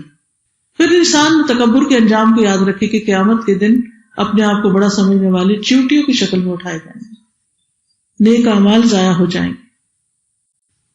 اچھا، اور بتائیے کہ اللہ اکبر جب انسان کہتا ہے کہ اللہ سب سے بڑا ہے، تو پھر ہمارے اندر یہ مان کر، ایمان لا کر اور کیا سوچ آنی چاہیے؟ جب آزمائشیں آئیں، مشکلات آئیں تو صبر کرنا چاہیے۔ صبر کرنا چاہیے کہ اللہ کا کوئی فیصلہ بھی غلط نہیں ہوتا، اس نے کسی وجہ سے ہمیں آزمایا ہے۔ اپنے آپ کو اللہ کے حوالے کر دیں، وہ بڑا ہے نا، وہ ٹیک کیئر کرے گا، وہ بڑا ہے، وہ زیادہ بہتر جانتا ہے ہمارے بارے میں۔ آپ کی زندگی کی پرائرٹیز چینج ہو جاتی ہیں، آپ کی پرائرٹیز چینج ہو جاتی ہیں، زندگی کی حقیقت کا پتہ چلتا زندگی کی حقیقت کا پتہ چلنے لگتا ہے انسان کو، پھر ہر حال میں راضی رہنا آ جاتا ہے کہ اس حال میں اگر اس نے مجھے رکھا ہے تو اس کی کوئی مقصد ہوگا، دل کو بھی اطمینان آتا ہے، دل کو بھی اطمینان آ جاتا ہے۔ جب اللہ اکبر کو نیچے جاتے ہیں تو ہمارا فزیکل پوزیشن بھی چھوٹا ہو جاتا ہے۔ پھر اسی طرح اللہ اکبر، اللہ سب سے بڑا ہے، تو یہ اکبر جو ہوتا ہے نا، افضل التفضیل کا صیغہ ہوتا ہے کہ ہم اللہ کو بڑا مانتے ہیں۔ اسی طرح پھر اللہ سبحانہ وتعالیٰ نے مختلف چیزوں کے اندر جو اونچ نیچ رکھی ہے اس کو بھی ایکسپٹ کرتے ہیں۔ جیسے انسانوں میں سے سب سے بڑے کون ہیں؟ محمد الرسول اللہ صلی اللہ علیہ وسلم، پھر باقی انبیاء، اور انبیاء میں سے بھی اولو العزم جیسے ابراہیم علیہ السلام، نوح علیہ السلام، عیسیٰ علیہ السلام، موسیٰ علیہ السلام۔ پھر اس کے بعد یعنی کہ انبیاء کے بعد صحابہ کرام میں جیسے حضرت ابوبکر ہیں، حضرت عمر ہیں، ان میں جو بڑے تھے۔ پھر اسی طرح امہات المومنین ہیں، پھر باقی بھی ہمارے رشتوں میں جو بڑے رشتے ہیں جیسے والدین ہیں، دادا دادی، نانا نانی، یہ اللہ نے ان کو ہم سے پہلے پیدا کیا، ہم سے بڑا پیدا کیا۔ پھر جو لوگ علم میں ہم سے بڑے ہیں یا کسی مقام اور مرتبے میں، نبی صلی اللہ علیہ وسلم فرمایا کہ اذا جاءکم کریم قوم فاکرموہ، کہ جب تمہارے پاس کسی قوم کا معزز شخص آئے تو تم بھی اس کو عزت دو۔ ہمارا دین ہمیں سکھاتا ہے کہ جو چھوٹوں پر رحم نہ کرے اور بڑوں کی عزت نہ کرے وہ ہم میں سے نہیں، یعنی ادب آداب کا لحاظ رکھتا ہے پھر انسان۔ پھر اسی طرح بڑوں سے چیز کو دینے کو ابتدا کرنا، تو اس سے ہمارے مینرز بھی اچھے ہوتے ہیں۔ یعنی مثلاً اگر آپ کچھ تقسیم کرنے لگے ہیں تو مجلس میں مثلاً ایک بزرگ خاتون ہے، گھر میں جیسے سب کو، خاندان کو آپ نے دعوت پہ بلایا، بڑے بھی ہیں چھوٹے بھی ہیں، کھانا کھلا، تو ادب کا تقاضا کیا ہے؟ سب سے پہلے کس کو بلائیں؟ جو سب سے بزرگ ہو وہاں۔ پھر اسی طرح ابن عمر کہتے ہیں کہ میں نے دیکھا کہ رسول اللہ صلی اللہ علیہ وسلم مسواک فرما رہے ہیں، اس کے بعد آپ نے وہ مسواک سب سے بڑی عمر کے آدمی کو دی اور فرمایا مجھے جبریل نے حکم دیا کہ میں یہ بڑے کو دوں، یعنی بڑے سے آغاز کروں، پھر بڑے کو آگے رکھنا۔ پھر اسی طرح رسول اللہ صلی اللہ علیہ وسلم نے فرمایا بلا شبہ بوڑھے مسلمان صاحب قرآن کی عزت کرنا جو اس میں غلو اور تقصیر سے بچتا ہو، اور عادل حاکم کی عزت کرنا، یعنی حکمران کی عزت جو عدل کرتا ہو۔ اللہ عز و جل کی عزت کرنے کا حصہ ہے، گویا آپ نے اللہ کو رسپیکٹ دی ہے کیونکہ اللہ سبحانہ وتعالیٰ نے ان کو مقام دی ہے۔ لیکن کچھ لوگوں میں عادت ہوتی ہے، وہ کہتے ہیں میں نہ مانوں، میں کسی کو بڑا نہیں سمجھتی۔ نہیں، آپ دیکھیے ہر چیز کے اندر اللہ نے فرق رکھا ہے۔ ایک آسمان دنیا اور ایک سب سے اوپر والا آسمان ہے، پھر ان آسمانوں سے اوپر عرش ہے۔ پھر اسی طرح راتوں میں سب سے بڑی رات کون سی ہے؟ 22 دسمبر لیلۃ القدر خیر من الف شہر، ٹھیک ہے نا۔ پھر اسی طرح دنوں میں کون سا دن بڑا؟ جمعۃ المبارک، مہینوں میں رمضان، ٹھیک ہے نا۔ تو ہر چیز کے اندر آپ دیکھیں گے یہ تفاوت ہمارے دین نے رکھا ہے، اور اس میں بھی ہمارا ٹیسٹ ہے کہ جس کو اللہ نے بڑائی دی کہ اس کو بڑائی مانتے ہیں یا نہیں مانتے، اور وہ ماننا بھی دراصل اللہ ہی کو بڑا ماننا ہے، یہ یاد رکھیے۔ اور پھر یہ کہ اللہ کی بڑائی بیان کرنا، کثرت سے اللہ اکبر زبان سے بھی پڑھنا اور دل سے بھی سمجھنا۔ آپ دیکھیے کتنے ہی مواقع ہیں، صبح سب سے پہلے کیا ہوتا ہے؟ آذان ہوتی ہے۔ آذان کا آغاز کس سے ہوتا ہے؟ کتنی دفعہ ایک آذان میں اللہ اکبر ہوتی ہے؟ 6 دفعہ۔ پھر پوری نماز میں اللہ کی بڑائی بیان ہوتی ہے۔ نماز شروع ہوتی ہے اللہ اکبر، ہر رکن پہ جاتے ہوئے ہم کیا کرتے ہیں؟ اللہ اکبر۔ 2 رکعت والی نماز میں کتنی دفعہ اللہ اکبر کہتے ہیں؟ نماز شروع کرتے وقت ہر رکعت میں 5 تکبیرات، پھر ہر رکعت میں 5 تکبیرات ہوتی ہیں۔ اچھا 3 رکعت والی نماز میں 17 بار ہوتا ہے، 4 رکعت والی میں 22 دفعہ، 5 فرض نمازیں جو ہوتی ہیں فجر ظہر عصر مغرب عشاء تک 94، اور اگر ہم سنتیں اور باقی چیزیں پڑھیں تو ایٹ لیسٹ 138 ٹائم ہم دن میں اللہ اکبر صرف نمازوں کے ساتھ کہہ رہے ہوتے ہیں. لیکن اتنی دفعہ کہنے کے باوجود بھی ہم محسوس کیوں نہیں کرتے، روح اور توجہ سے نہیں کہتے؟ کبھی صرف ایک دفعہ بھی نصیب ہو جائے نا ہر نماز کے شروع میں اللہ اکبر، اور اپنے آپ کو انسان چھوٹا سمجھے اور سب سے بڑا وہی، اور پھر اس کی عبادت کرے تو آپ دیکھیں عبادت کی لذت ہی کیسی ہوگی کہ میں بڑے کے آگے جھک رہا ہوں. پھر اسی طرح آپ دیکھیے کہ نماز ختم ہوتی ہے تو پھر ہم کیا کہتے ہیں؟ ایک دفعہ اللہ اکبر کہتے ہیں نماز ختم ہوتی. پھر صبح شام اللہ اکبر پڑھنا 100 بار، یہ 100 غلام آزاد کرنے سے افضل ہے. ہمارے پاس کہاں اتنا مال کہ اب 100 غلام آزاد کریں. یہ ایسے جیسے غلام تو انسان ہوتے ہیں، اگر ہمیں کوئی کہے 100 بکرے کو ذبح کرو صبح اور شام تو کر سکتے نہیں. اتنا بڑا اجر و ثواب ہے 100 بار اللہ اکبر کرنے کا. پھر سونے سے پہلے اللہ کی بڑائی بیان کرتے ہیں. سواری پہ بیٹھ کے کیا کہتے ہیں؟ اللہ اکبر 3 دفعہ پڑھتے ہیں. رسول اللہ صلی اللہ علیہ وسلم جب سفر پر نکلتے ہوئے اپنے اونٹ پر ٹھیک طرح سوار ہو جاتے، تو اسی طرح آپ جب گاڑی میں قدم رکھ لیں اور پھر جب آپ سیٹ پہ بیٹھتے ہیں تو سب سے پہلے ہم کیا کرتے ہیں؟ بیلٹ لگانے کی فکر کرتے ہیں. ایسا ہوتا ہے کہ جیسے میرا پرسنل ایکسپیرینس ہے، کافی ٹریول کرتی رہتی ہوں اور جب بیٹھتی ہوں تو مجھے تھوڑی بیٹھنے میں دقت بھی ہوتی ہے، اور بیٹھتی تو مجھے ذرا سیدھا بھی ہونا ہوتا ہے، اور سیدھا ہوتے ہوئے یہ 3 دفعہ اللہ کو پڑھنی چاہیے. ابھی دعا منہ میں ہوتی ہے کہ جو ساتھ کھڑا ہوتا ہے استاذہ یہاں بیلٹ لگانی ہوتی ہے. بھائی مجھے پتا ہے یہاں بیلٹ لگاتے ہیں، میں تو پاکستان میں بھی لگاتی ہوں الحمدللہ فار سیفٹی. اور یہ پہلی دفعہ نہیں میں اس گاڑی میں بیٹھی ہوں، شاید پاکستان سے آنے والے نہیں لگاتے ہوں گے، اس لیے سب کو ایسا ایکسپیرینس ہوا ہوگا، ٹکٹ ملے ہوں گے تو اب وہ ہر ایک استاد کو بھی کہتے ہیں آپ لگائیں. یعنی ہمیں اللہ اکبر پڑھنے کی فکر کوئی نہیں ہوتی. کس کی فکر ہوتی ہے؟ بیلٹ لگانے کی. صرف اپنی نہیں، ساتھ والے کی بھی. اور کھول کے پکڑا بھی رہے ہوتے ہیں، پکڑے لگائیں. ٹکٹ کی فکر ہے نا، سیفٹی کی بھی کم فکر ہوتی ہے، ٹکٹ کی فکر ہوتی ہے نا. پولیس کا ڈر ہوتا ہے وہ روک لیں گے، ہے نا، یہ ڈر ہوتا ہے. تو اللہ کا ڈر کوئی بھی نہیں ہے کہ ہمیں فکر ہو کہ اذان ہو گئی ہے اٹھو نماز کے لیے. کیونکہ انسان ہر 2 نمازوں کے بیچ میں اپنے گناہوں سے آگ بھڑکاتا ہے جہنم کی. پھر جب اللہ اکبر ہوتی ہے نماز کی طرف آتا ہے تو وہ ٹھنڈی ہو جاتی ہے، پھر کچھ نہ کچھ غلطیاں کرتا ہے اگلی نماز میں، پھر جا کے اس کو بجاتا ہے. جب اللہ اکبر ہو جاتی ہے ہمیں لگ جاتی ہے بے چینی کہ بچوں کو بھی سیفٹی بیلٹ باندھیں اور اعلان کریں کہ جلدی کرو اٹھو. نہیں، ہم کہتے ہیں اچھا کیا بچے ہیں نا سو رہے ہیں. اپنی بھی فکر کریں اور ان کی بھی فکر کریں. تو یاد رکھیے کار میں بیٹھ کر سب سے پہلے یعنی بسم اللہ کہہ کے آپ نے پاؤں رکھا اوپر، سب سے پہلے اللہ اکبر اللہ اکبر اللہ اکبر. پھر اگر گاڑی یا پلین اوپر کو جا رہا ہے تو پھر کیا کریں گے؟ اللہ اکبر کبیرہ. میں تو یہ کلمہ پڑھنا شروع کر دیتی ہوں، اللہ اکبر کبیرہ والحمدللہ کثیرہ سبحان اللہ بکرۃ واصیلا. آپ یقین کریں کہ جو انسان یہ پڑھتا جاتا ہے دل کی حالت ہی اور ہو جاتی، خیال ہی نہیں آتا کہ ہم کہیں اوپر بلندی پہ جا رہے ہیں، یہ ہوتا ہے کہ اللہ کتنا بلند ہے. پھر اسی طرح نبی صلی اللہ علیہ وسلم سفر سے واپسی پر بھی تکبیر پڑھتے تھے. نیا چاند دیکھ کر بھی اللہ اکبر اللہم اہلہ علینا بالامن والایمان والسلامۃ والاسلام والتوفیق لما تحب وترضى ربنا وربک اللہ. پھر حج کے دنوں میں خاص طور پہ تکبیرات، عشرہ ذی الحج میں، عید کے دن اللہ کی بڑائی بیان کرنا. پھر اسی طرح عرفہ کی صبح سے لے کر 13 ذی الحج تک ایام تشریق خاص طور پر تکبیرات. قربانی کرتے وقت ہم کیا پڑھتے ہیں؟ بسم اللہ اللہ اکبر. خوشخبری ملتے وقت اللہ اکبر. اسی لیے وہ کہتے ہیں نا تکبیر مسجدوں میں یا کہیں نہ کہیں جہاں اسلامک گیدرنگ ہوتی. پھر اسی طرح جنازہ پڑھتے وقت بھی تکبیرات پڑھی جاتی ہیں. تو حقیقت یہ ہے کہ ہمیں اللہ سبحانہ تعالیٰ کی بڑائی ہر جگہ بیان کرتے رہنا چاہیے. آپ کو ایک کارڈ ملا ہوگا یہ سبز رنگ کا. اس لیکچر کے ساتھ یہ اس لیے آپ کو دیا گیا ہے تاکہ آپ عملی طور پر اللہ کا ذکر کرتے رہیں. ترجمہ ہے اس کے پیچھے، دن رات ذکر کرنے سے افضل ہے یہ ذکر.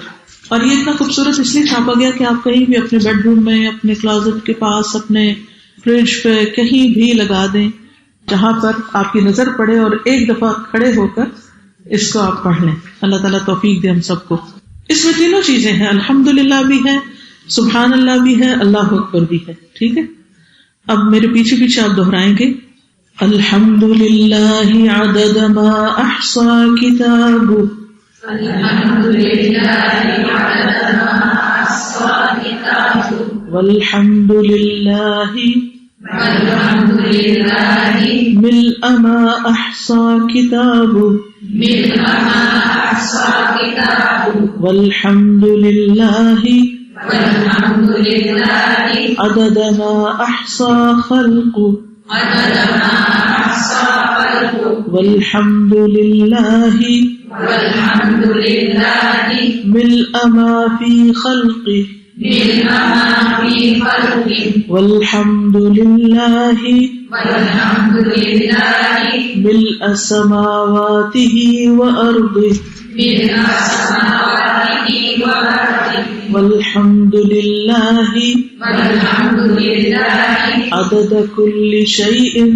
عدد کل شیء، والحمد للہ والحمد للہ علی کل شیء، علی کل شیء، سبحان اللہ سبحان اللہ عدد ما احصا کتابہ، عدد ما احصا کتابہ، وسبحان اللہ وسبحان اللہ ملء ما احصا کتابہ، ملء ما احصا کتابہ، وسبحان اللہ وسبحان اللہ عدد ما احصا خلقہ، عدد ما احصا خلقہ، وسبحان اللہ وسبحان اللہ ملء ما فی خلقہ، ملء ما فی خلقہ، وسبحان اللہ وسبحان اللہ ملء سماواتہ وارضہ، ملء سماواتہ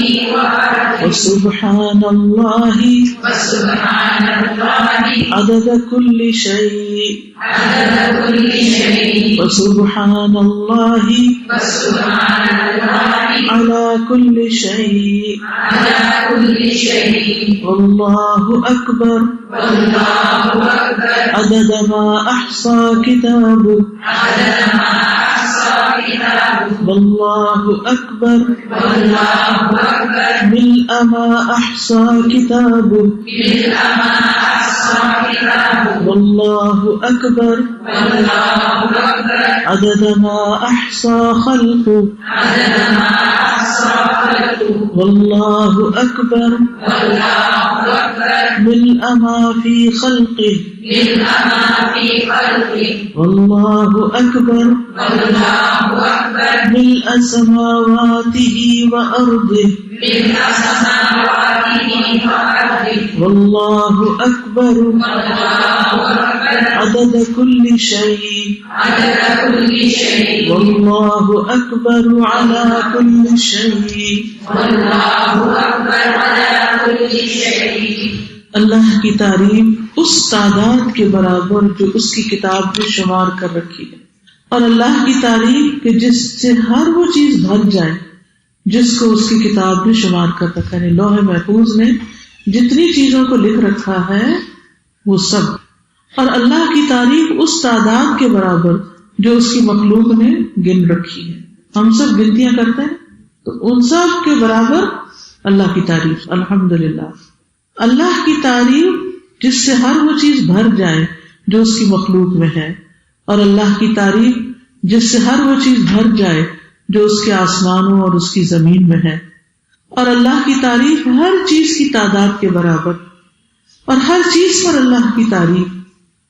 اللہ کی پاکی اس تعداد کے برابر جو اس کی کتاب میں شمار کر رکھا ہے، اور اللہ کی پاکی ہر اس چیز سے جس سے ہر وہ چیز بھر جائے جس کو اللہ کی کتاب نے شمار کر رکھا ہے، اور اللہ کی پاکی اس تعداد کے برابر جو اس کی مخلوق نے شمار کر رکھا ہے، اور اللہ کی پاکی کہ جس سے ہر وہ چیز بھر جائے جو اس کی مخلوق میں ہے، اور اللہ کی پاکی کہ جس سے ہر وہ چیز بھر جائے جو اس کے آسمانوں اور اس کے زمین میں ہے، اور اللہ کی پاکی ہر چیز کی تعداد کے برابر، اور ہر چیز پر اللہ کی پاکی، اور اللہ اکبر اس تعداد کے برابر جو اس کی کتاب نے شمار کر رکھا ہے.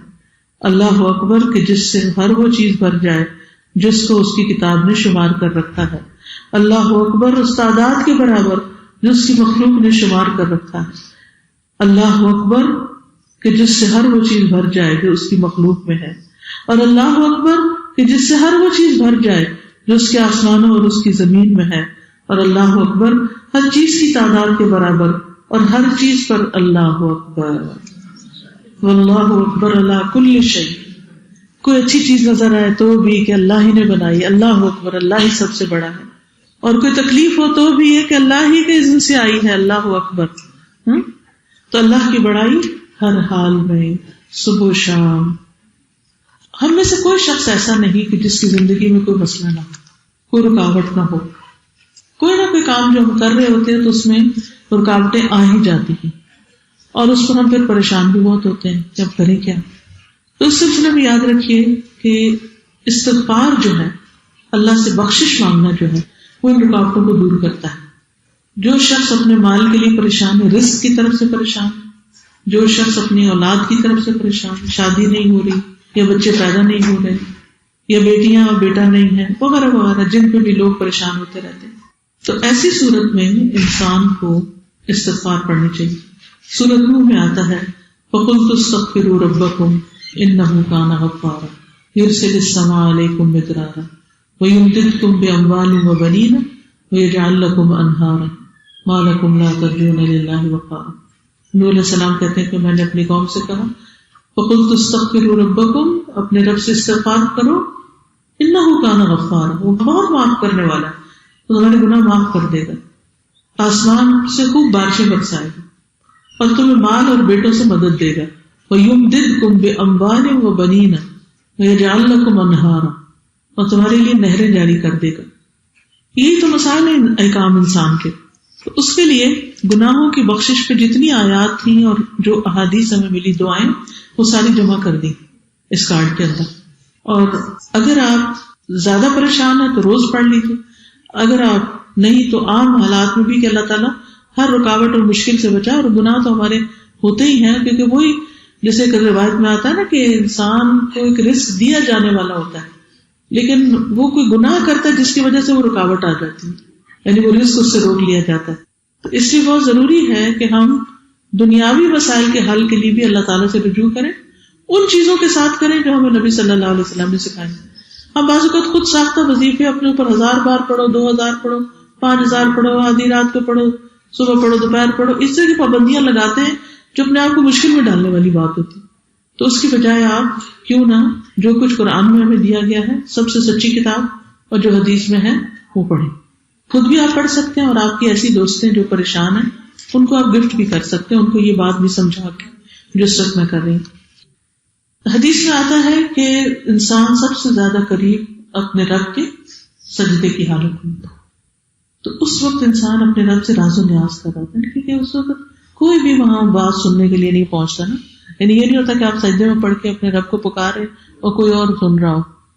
یہ بہت ایکسٹریملی پرائیویسی کی کیفیت ہوتی ہے، اور انسان اپنی عاجزی کا اظہار کرتا ہے، ناک اور ماتھا زمین پہ لگاتا ہے اور اپنے رب کو خوش کرتا ہے، کیونکہ اللہ نے بندے کو عبادت کے لیے پیدا کیا، اور جب بندہ عبادت کرتا ہے تو اس سے بندے کی بلندی ہوتی ہے. حدیث میں آتا ہے ہر سجدہ انسان کا درجہ بلند کرتا ہے. جنت میں بلند درجوں والے گھر کس کے ہوں گے؟ جن کے ظاہر نیکیاں زیادہ ہوں گی. نیکیوں میں افضل نیکیاں سجدہ کرنا ہے. اب یہ سجدہ نماز کا سجدہ ہوتا ہے. بیسیکلی نماز کے علاوہ جو نبی صلی اللہ علیہ وسلم نے سجدہ کیا وہ سجدہ شکر ہے، کہ جب آپ کو کوئی نعمت ملی تو آپ نے جہاں تھے وہیں پر ہی آپ زمین پہ سجدہ کیا. یا پھر سجدہ تلاوت، کہ آپ تلاوت کر رہے تھے یا پڑھ رہے تھے یا سنا رہے تھے یا جس طرح بھی، تو جہاں جہاں لوگ تھے وہیں وہیں اپنی اپنی جگہ پر جھک گئے. رہا یہ کہ کبھی کبھی دل چاہتا ہے کہ نماز نہیں بھی پڑھ رہے تو ہم سجدے میں جا کے کچھ دعائیں کر لیں. اس وقت آپ اردو میں کریں، انگلش میں کریں، ڈزنٹ میٹر. لیکن اس سے زیادہ افیکٹو ٹائم سجدے کا، جیسے آپ سنت پڑھ رہے ہیں، نفل پڑھ رہے ہیں، تو آپ کیا کریں؟ دعائیں پڑھیں. اب وہ دعائیں ہمیں یاد نہیں ہوتی. اس کتاب میں ساری قرآن اور مسنون دعائیں ساری تو نہیں، لیکن اکثر جمع کر دی گئی ہیں کہ جو نبی صلی اللہ علیہ وسلم جیسے مسنون دعائیں جو ہیں وہ آپ نے مانگی. میں عام طور پہ رمضان میں کیا کرتی ہوں، یہ جیسے قبولیت کے اوقات میں یہ کتاب چھوٹی جو ہے یا اس سے ملتی جلتی جو چھوٹی دعاؤں کی مسنون اوتھینٹک دعائیں یہ اپنے بیگ میں رکھتی ہوں. جیسے سفر میں آرام سے ہلکی سی بالکل ایک انگلی پہ اٹھا سکتے، اس کو نکالا پڑھا اور واپس رکھ دیا. یا جیسے تہجد ہے یا پھر ویسے رمضان کی عبادت ہے یا کبھی بھی، تو یہ دعائیں زبانی یاد کر کے ان کا ترجمہ بھی سامنے لکھا ہو، ایک نظر دیکھ لیتی ہوں، پھر کتاب کہیں رکھ دیتی ہوں، پھر اس سجدے میں یہ دعائیں پڑھ لیتی ہوں، پھر اس کے بعد اگلا پیج کر لیا، اس میں سے جو دعا یاد ہے وہ اگلے میں پڑھ لی، اگلے میں پڑھ لی، اس طرح یہ ساری دعائیں پڑھی جاتی. پھر رہ گیا کچھ لوگ سوال کرتے ہیں کہ کیا قرآنی آیات یعنی قرآنی دعائیں بھی سجدے میں پڑھ سکتے؟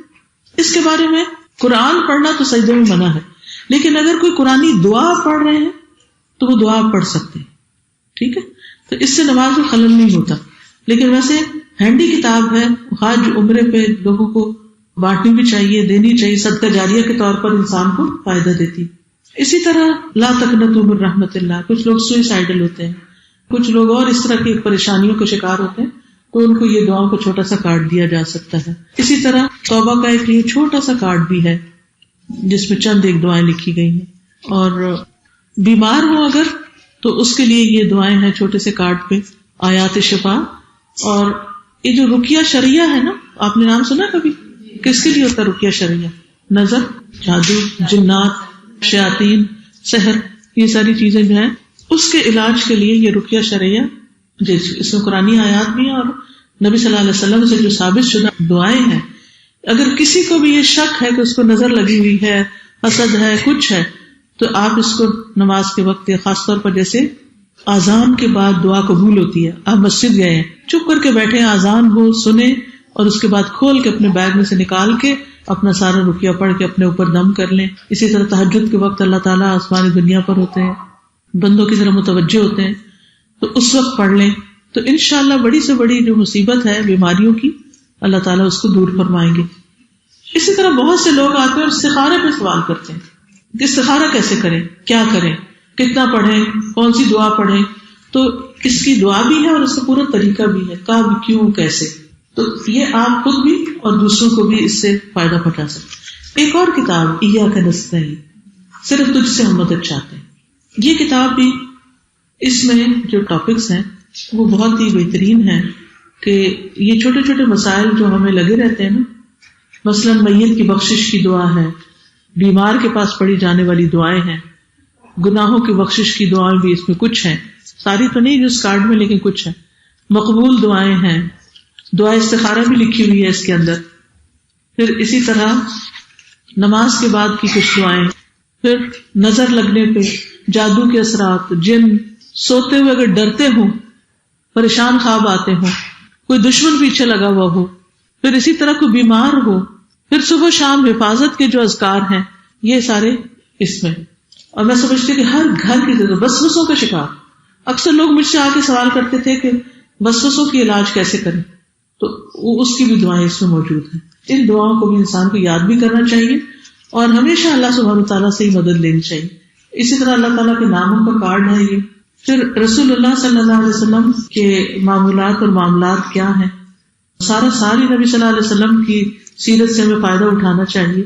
لیکن بہت سے لوگ صرف ربیع الاول میں ہی اس طرح متوجہ ہوتے ہیں، تو آپ ان کو یہ کتاب دے سکتے ہیں کہ وہ اس کو پڑھیں اور اس کے مطابق اپنے اخلاق اور سیرت کو زیادہ بہتر سنواریں.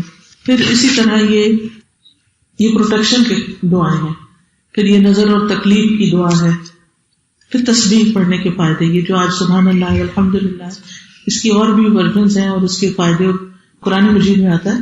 وَلَقَدْ نَعْلَمُ أَنَّكَ يَضِيقُ صَدْرُكَ بِمَا يَقُولُونَ، ہمیں یقیناً معلوم ہے کہ آپ کا دل تنگ ہوتا ہے ان باتوں سے جو لوگ کرتے ہیں. یہ اللہ کے رسول ہیں کہ لوگوں کی باتوں سے ان کا دل تنگ ہوتا تھا.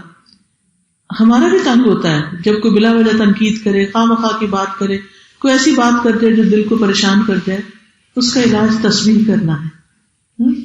تو اللہ تعالیٰ فرماتے ہیں وَلَقَدْ نَعْلَمُ أَنَّكَ يَضِيقُ صَدْرُكَ بِمَا يَقُولُونَ فَسَبِّحْ بِحَمْدِ رَبِّكَ وَكُن مِّنَ السَّاجِدِينَ وَاعْبُدْ رَبَّكَ حَتَّى يَأْتِيَكَ الْيَقِينُ. کہ آپ کیا کریں، اپنے رب کی حمد کے ساتھ اس کی تسبیح بیان کریں اور سجدہ کرنے والوں میں شامل ہو جائیں اور اپنے رب کی عبادت کریں جب تک کہ آپ کی موت نہ آ جائے.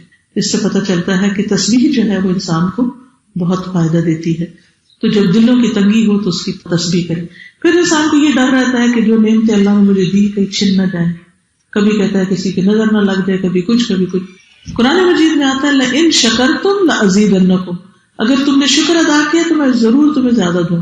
تو اس کے لیے الحمدللہ کے اوپر کارڈ بنایا گیا کہ جتنی بھی قرآنی آیات اور احادیث وغیرہ سے ثابت ہے, تو ساری آیات تو نہیں لیکن چند ایک کا ذکر اور پھر اللہ کی حمد کی کلمات ہیں. اسی طرح یہ اور کچھ اذکار کے کارڈز ہیں. تو ان دعاؤں کے پڑھنے سے انشاءاللہ آپ کی ساری مشکلات اور پریشانیاں اور دکھ درد دور ہوں گے, اور ان کی پابندی اور صرف اللہ ہی سے مانگنا جو ہے بہت ضروری. آپ یہ بھی کر سکتے ہیں کہ یہ جیسے کارڈ ہے نا, یہ الحمدللہ کا ہے, یہ تسبیحات کا ہے, یہ استغفار کا ہے, یہ سب ایک سائز کے بنائے گئے. ان سب کو ایک چھوٹی سی باسکٹ یا باکس میں رکھ کے اپنے جہاں نماز پڑھتے ہیں آپ وہاں رکھ لیں. ایک دن ایک پڑھ لیں, دوسرے دن دوسرا, تیسرے دن تیسرا. جیسے رمضان ہے تو ایک فجر کی نماز کے ساتھ ایک ظہر اور ایک عصر. یہ صرف ترتیب ہے, یہ کوئی لازم نہیں کہ آپ اسی طرح پڑھیں جیسے آپ کا دل چاہے پڑھیں, لیکن صرف میں آپ کو پریکٹیکل ٹپ دے رہی ہوں کہ جس میں آپ پھر مس نہیں کرتے. جیسے میں اور میرے ہسبینڈ جو تھے, ہم صبح کے وقت جیسے صبح پانی پینا ہوتا ہے, شاید پانی وغیرہ, تو جیسے 2 کارڈ رکھے ہوئے تھے. ایک دن میں ایک کارڈ ان کے آگے رکھ دیتی اور دوسرا اپنے آگے, پھر ایکسچینج کر لیتے. ایک دن وہ استغفار کرتے اور میں الحمدللہ, ایک دن میں استغفار. اس طرح ایکسچینج کر کے بھی سارے گھر والوں کو بھی ساتھ پڑھائیں. اپنے اسٹوڈینٹس کو اگر آپ کلاسز لیتے ہیں تو ان میں سے بھی ہر ایک کو لگائیں. دیکھیے اللہ کا ذکر جو ہے, اس کی جو فضیلت ہے اور اس کی جو برکت ہے, اس سے بعض اوقات ہم غافل ہوتے ہیں. اس پر ایک حدیث آپ کو سنا دیتی ہوں کہ نبی صلی اللہ علیہ وسلم نے فرمایا, کیا میں تمہیں ایسے عمل کی خبر نہ دوں تو تمہارے اعمال میں سب سے بہترین ہے, جو تمہارے مالک کے نزدیک پاکیزہ ترین ہے, جو تمہارے درجات کو سب سے بلند کرنے والا ہے, جو تمہارے لیے سونا اور چاندی خرچ کرنے سے بہتر ہے, اور تمہارے لیے دشمن سے لڑنے سے بہتر ہے کہ تم ان کی گردنیں مارو اور وہ تمہاری. انہوں نے عرض کیا, ضرور بتائیے. آپ نے فرمایا اللہ کا ذکر. تو ہمیں اپنی زندگی کا ایک وقت ضرور اللہ کے ذکر کے لیے نکالنا چاہیے. تو بعض اوقات وقت ہوتا ہے ہمیں نہیں پتہ چلتا کہ ہم کیا ذکر کریں کیا نہ کریں. تو یہ کارڈ جو ہیں اس کے لیے پھر انسان کو فائدہ دیتے ہیں, اور خاص طور پر چونکہ اوتھینٹک ہیں تو بے فکر ہو کے انسان پڑھ سکتا ہے. معاذ کہتے ہیں کہ ذکر الہی سے زیادہ کوئی چیز اللہ کے عذاب سے نجات دینے والی نہیں. یعنی جو اللہ کے عذاب سے بھی ڈرتا ہو اس کو بھی کیا کرنا چاہیے, اللہ کا ذکر کثرت سے کرنا چاہیے. اللہ تعالیٰ ہمیں اس کی توفیق عطا فرمائے. اکثر بچوں کو نظر لگ جاتی ہے, جی ہاں, تو بچوں کو نظر اتارنے کا صحیح طریقہ کیا؟ ابھی جیسے آپ نے بتایا کہ ہم اپنے لیے پڑھ رہے ہیں اور اپنے بچے, ہمیں پتہ ہے کہ بچوں کو لگ گئی, تو اس کے لیے بیسٹ طریقہ کیا ہوگا؟ دیکھیے یہ جو شفا کا کارڈ ہے نا, گرین کلر کا, آیات الشفا, اس کے آخر میں آپ دیکھیں یہ آخری پیج جو ہے نا, یہ بچوں پہ پڑھ کے دم کرنے کا ہے. رائٹ, امسح البأس رب الناس بیدک الشفا لا کاشف له الا انت بسم اللہ ارقیک من کل شیء یؤذیک من حسد حاسد ومن کل عین اللہ یشفیک. اس میں کیا ہے, ہر بری نظر سے اللہ آپ کو شفا دے. ٹھیک, اگلی بھی اسی طرح بشر کل ذی عین او عین حاسد, حاسد کی نظر سے. یہ نظر اتارنے کا بھی بہترین طریقہ ہے. رائٹ,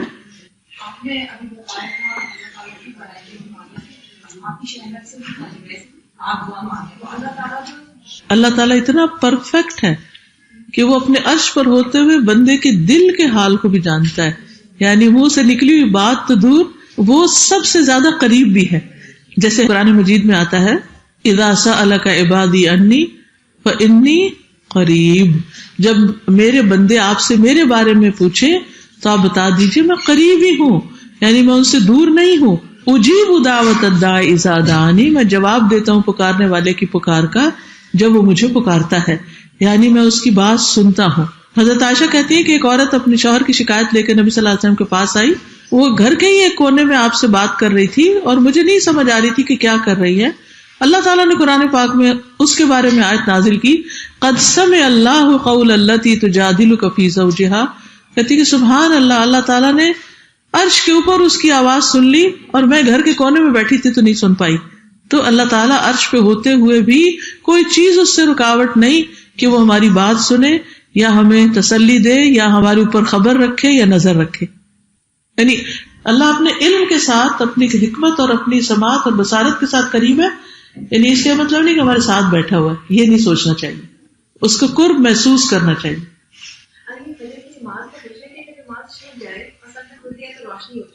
اگر سورج نکلا نہ ہو اور صرف روشنی صبح میں محسوس ہو رہی ہو تو نماز پڑھ سکتے ہیں. یعنی فجر کی نماز افضل تو یہی ہے کہ اندھیرے میں پڑھی جائے، لیکن اگر اندھیرا تھوڑا روشنی میں ہو جائے مگر سورج نہیں نکلا ابھی تو نماز ہو جاتی. اور اگر سورج نکل آیا ہے تو پھر بعد پڑھ سکتے ہیں. جی اگر نکل آیا ہے تو ذرا 10-15 منٹ اوپر ہونے دیں اس کو، پھر آپ پڑھ لیں. لیکن اگر حسد و تمنا ایک پتہ ہے اس چیز کا کہ مجھے یہ پرابلم ہے، مجھے حسد ہو رہا ہے اور مجھے یہ ڈائریکٹلی انسان نے کیا ظاہر ہے، تو میں کیا کروں؟ دو چیزیں ہیں. ایک تو یہ ہے کہ انسان یہ سوچے کہ جو اللہ نے کسی کو دیا وہ اللہ کی تقسیم اور اللہ سب سے بڑا ہے، اس کا فیصلہ اچھا ہے. دوسرا یہ ہے کہ وہ دعائیں پڑھے کہ جس میں انسان کا تزکیہ ہوتا ہے. اس میں سے آپ کو حسد سے بچنے کی دعا بھی مل جائے گی کہ جس میں کہ یا اللہ میرے دل سے یہ ساری تکلیف دور کر دے. دوسری بات یہ ہے کہ اگر کسی سے حسد ہو بھی تو دل کی حد تک ہو تو نقصان نہیں، اتنا زبان سے نہ بولے، اس کی غیبت نہ کرے یا اس کو بددعائیں نہ دے یا کوئی اور اس طرح کی چیز.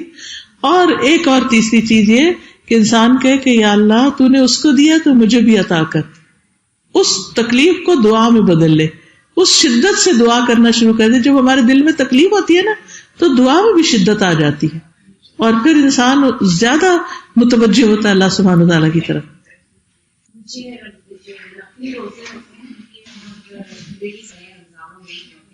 لیکن 6 شوال کے روزے رکھ رہے ہیں وہ آپ رکھتے ہیں تو آپ کو آپ کی وہ کور ہوتی ہے اس میں یا آپ کو وہ پہلے کا؟ ان کا سوال یہ ہے کہ خواتین کے رمضان میں پیریڈز میں روزے چھوٹ جاتے ہیں، اب ان کو قضا رکھنی ہوتی ہے. اب شوال میں 6 روزے آتے ہیں تو کیا اگر شوال کے 6 روزے رکھے تو قضا بھی ساتھ ہو جائے گی، یا پھر عاشورہ کا روزہ رکھتے ہیں، یا محرم میں سب سے زیادہ روزے رکھے جاتے ہیں رمضان کے بعد. تو اس میں آپ دیکھیے کہ جو خاص مواقع کے روزے ہیں اور ان کا اجر و ثواب بتایا گیا ہے. مثلا شوال کے 6 روزوں کا اجر کیا ہے؟ گویا سارا سال روزے سے. 9 ذی الحج کا روزہ جو ہے 2 سال کے گناہوں کی معافی. عاشورہ کا روزہ جو ہے 1 سال کے گناہوں کی معافی ہے، یعنی وہ 10 محرم کا روزہ جو. اس لیے یہ جن کے خاص فضائل بتائے گئے ہیں ان کو اسی مقصد کے لیے رکھنا چاہیے. لیکن جن روزوں کو عام کر دیا گیا اور ویسے ثواب ہے، جیسے منڈے کا روزہ ہے، تھرسڈے کا، نبی صلی اللہ علیہ وسلم نے فرمایا کہ ہر سوموار اور جمعرات کو اعمال اللہ تعالیٰ کے سامنے پیش کیے جاتے ہیں. تو میں چاہتا ہوں کہ جب میرا عمل پیش کیا جائے تو میں روزے سے ہوں، ٹھیک ہے. اس دن اگر آپ قضا روزے رکھتے ہیں تو وہ دن کا روزہ بھی ہو جائے گا اور آپ کی قضا بھی ہو جائے گی. اسی طرح نبی صلی اللہ علیہ وسلم ہر مہینے 3 روزے رکھتے تھے. کون سے؟ ایام 20 کے، 13، 14، 15 کے. اب یہ روزے بھی مسنون ہیں تو ان میں اگر آپ اپنے قضا روزے رکھنا چاہتے ہیں تو آپ رکھ سکتے ہیں. سمجھ آئے؟ فرائیڈے کو کہتے ہیں روزہ رکھنا، کہتے ہیں وہ خوشی کا دن ہوتا ہے. جی ہاں، فرائیڈے جو ہے ہمارے عبادت کا اور خوشی کا دن ہے، یعنی مسلمانوں کی عید ہے ایک طرح سے. تو اس دن نفلی روزہ رکھنا پسندیدہ نہیں، الا یہ کہ کوئی شخص اپنے قضا روزے رکھ رہا ہے ٹسٹٹ، یا منت کے روزے رکھ رہا ہے، یا اس نے کوئی قسم کو توڑ دی اور اس کے 3 روزے اکٹھے رکھ رہا ہے، تو سبب سے تو رکھ سکتے ہیں. عام طور پر فرائیڈے کو سنگل آؤٹ کر کے کہ اس دن ثواب زیادہ ہوگا، روزہ نہیں رکھنا چاہیے. جیسے آپ نے بتایا رسپیکٹ کرنے کا بڑوں کی تو سمٹائمز ہم کھڑے ہو جاتے جب بھی کسی دعوت میں لوگ صحیح ہے. جیسے ابھی میں نے ایک حدیث سنائی تھی آپ کو کہ آپ نے فرمایا اذا جاءکم کریم قوم فاکرموہ، جب تمہارے پاس کسی قوم کا معزز شخص آئے تو اس کو عزت دو. جیسے کوئی بزرگ مہمان آ رہے ہیں یا کوئی دور سے آ رہے ہیں، یا جیسے کوئی دلہن گھر میں شادی کے بعد آ رہی ہے، تو اب کیا کریں گے؟ سب اپنے اپنے کمروں میں گھس جائیں گے. اب وہ خود ہی اکیلی اندر آ جائے گی اور بیٹھ جائے گی، اس کو پوچھے گی کہاں بیٹھنا. تو نہیں، کیا کرتے ہیں؟ استقبال منع نہیں ہے. اور استقبال بیٹھ کے کرتے کہ کھڑے ہو کے کرتے ہیں؟ کھڑے ہو کے کرتے، کوئی حرج نہیں. ہاں، جو چیز منع ہے وہ یہ کہ انسان ڈیمانڈ نہ کرے اور انسان مائنڈ نہ کرے کہ تم اٹھے کیوں نہیں، وہ اپنے لیے اٹھوائے لوگوں کو، یہ ٹھیک نہیں. اگر کوئی آیا ہے، کوئی کھڑے ہو کے مل رہا ہے، کوئی بیٹھا ہوا ہے، تو اس کو مائنڈ نہیں کرنا چاہیے جو آنے والا ہو. میرے بچے سے ایک ٹیچر نے سوال کیا تھا پوری کلاس سے کہ دنیا میں جتنے بھی مذہب ہیں جیسے کرسچن، پنجابی، ہندو، مسلم، لوگوں کے پاس کیا ایسا ضرورت ہے کہ آپ ثابت کرو آپ کا مذہب سب سے اچھا ہے؟ کیونکہ وہ کہتا ہے آپ جو باتیں بھی سنتی پڑھی ہوتی ہیں یا پھر پیرنٹس جو آپ کو بتاتے ہیں.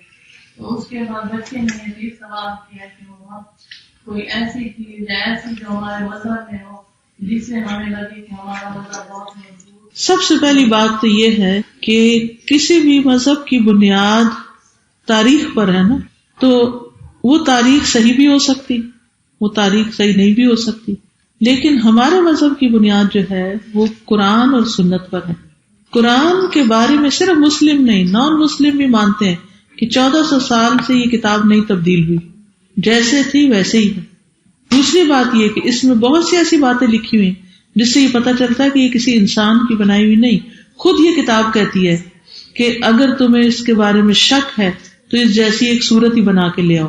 کوئی آج تک 14 سال سے اس قرآن کا مقابلہ نہیں کر سکا. تو اس لیے ہمارے دین کی جو بنیاد ہے، یہ جو ہمارے پاس چیز ہے، یہ کسی اور کے پاس نہیں. اس بنا پر یہ دین سچا دین ہے. اور بھی اس میں پھر وہ بچے کو سارے پوائنٹ جمع کر کے دیے جا سکتے ہیں، لیکن یاد رکھیں یہ آپ سب کو پتا ہونا چاہیے. ان کے بچے نے تو گھر آ کے سوال کر لیا، ہو سکتا ہے آپ کے بچے نے پوچھا بھی نہ ہو، اور وہ کلاس میں اس طرح کی چیزیں فیس کرتے ہوں اور اپنے دین کے بارے میں شک کرنا شروع کر دیں. یہی سے پھر خرابی ہوتی ہے. بہت سی مائیں مجھے کہتی ہیں بچپن میں بچہ نماز بھی پڑھتا تھا، ہر چیز بھاگ بھاگ کے کرتا تھا، جب سے ہائی اسکول میں گیا ہے اس کا دماغ خراب ہو گیا. کیوں؟ کبھی ہم نے ان سے پوچھا کہ کیا چیز تمہیں پریشان کرتی؟ اسی قسم کے سوال یا مذاق اڑانا دین کا، اور وہ پھر اپنے دین کے بارے میں شک کرتے کیا فائدہ نماز پڑھنے کا، کیا فائدہ اس کا اس کا، اور آہستہ آہستہ بالکل دور ہو جاتا ہے. ٹھیک ہے، ہم سب کو پتا ہونا چاہیے کہ ہم اپنی اس کتاب کو کیوں مانتے ہیں، ہم مسلمان کیوں ہیں. ہم صرف بائی برتھ مسلمان نہیں، ہم سب کو کانشیسلی مسلمان ہونے کی ضرورت ہے. میرا سوال یہ ہے کہ ہمارے بہت سے قابل تمام اسکالرس ہیں اور ان کی نالج بہت زیادہ ہے اور بہت سی ویڈیوز یوٹیوب پہ ہیں اور ان کو مانتے ہیں اور بہت کام کر رہے ہیں، مگر جب ان کا کوئی لیکچر ہوتا ہے تو کچھ لوگ ہمیں سے کہتے ہیں کہ انہوں نے کسی کوئی کورس نہیں کیا ہے یا کسی والدہ کا نہیں کیا ہے، اس طرح کا کچھ بھی ان کے پاس ڈگری یا سرٹیفکیٹ ایسی چیزیں ہیں، تو اس وجہ سے وہ اس طرف ان کی بات سنانے جاتے ہیں، ان کے لیکچر میں آنے نہیں جاتے. اور وہ یہ سوال کسی اور کے بارے میں کیا ہوگا، میرے بارے میں لوگ کہتے ہیں کہ میں کسی مدرسے سے نہیں پڑھی ہوئی. میں نے آپ کا نام لے لیا تو میں نے وہ جب لوگوں کو بتایا اور مجھے یہ سننے کو ملا اور میں نے اپنے بات کے جواب دیا ان کو، تو میں آپ کے منہ سے سننا چاہتی ہوں کہ ایسے لوگوں کے ساتھ ہم کیا معاملہ ہے. اصل میں ہر ایک نے، ہمارے ہاں افسوس کی بات ہے کہ مسلمانوں کے اندر ہر ایک نے اپنے لیے کوئی خاص ایک معیار قائم کر لیا ہے کہ جو اس کرتے میں فٹ آئے گا. جیسے دنیاوی اعتبار سے ہوتا ہے نا، جیسے اگر آپ کو ایئر ہوسٹس بننا ہے یا پولیس میں جانا ہے کچھ، تو آپ کو مخصوص چیز میں فٹ آنا چاہیے، یعنی خاص سائز کے اندر فٹ ہوں گے تو آپ کو یہ جاب ملے گی. اگر آپ سائز میں فٹ نہیں آتے تو آپ کو جاب نہیں ملے گی. بالکل اسی طرح دین کے معاملے میں بھی کچھ لوگوں نے جو ان کے علماء اور درویش اور بزرگ کہتے ہیں اسی کو انہوں نے حرف آخر بنا لیا اور اس سے باہر وہ نہیں نکلتے. اب آپ دیکھیے کہ جو بڑے بڑے جتنے بھی فرقے ہیں ہمارے مذہب میں، ان سب نے اپنے جو فالوورز ہیں ان کو اسی طرح پکڑ کے رکھا ہوا کہ دوسرے لفظوں میں ہمارے علاوہ کسی اور کی بات نہیں سننی. اب ایک عام بندہ جو ہے وہ پھر اسی کے اندر ہی مقید ہو کے رہ جاتا ہے. اب میں سمجھتی ہوں جب تک آپ کسی کی بات سن نہ لیں اس وقت تک کسی دوسرے کی بات پر یقین نہ کریں.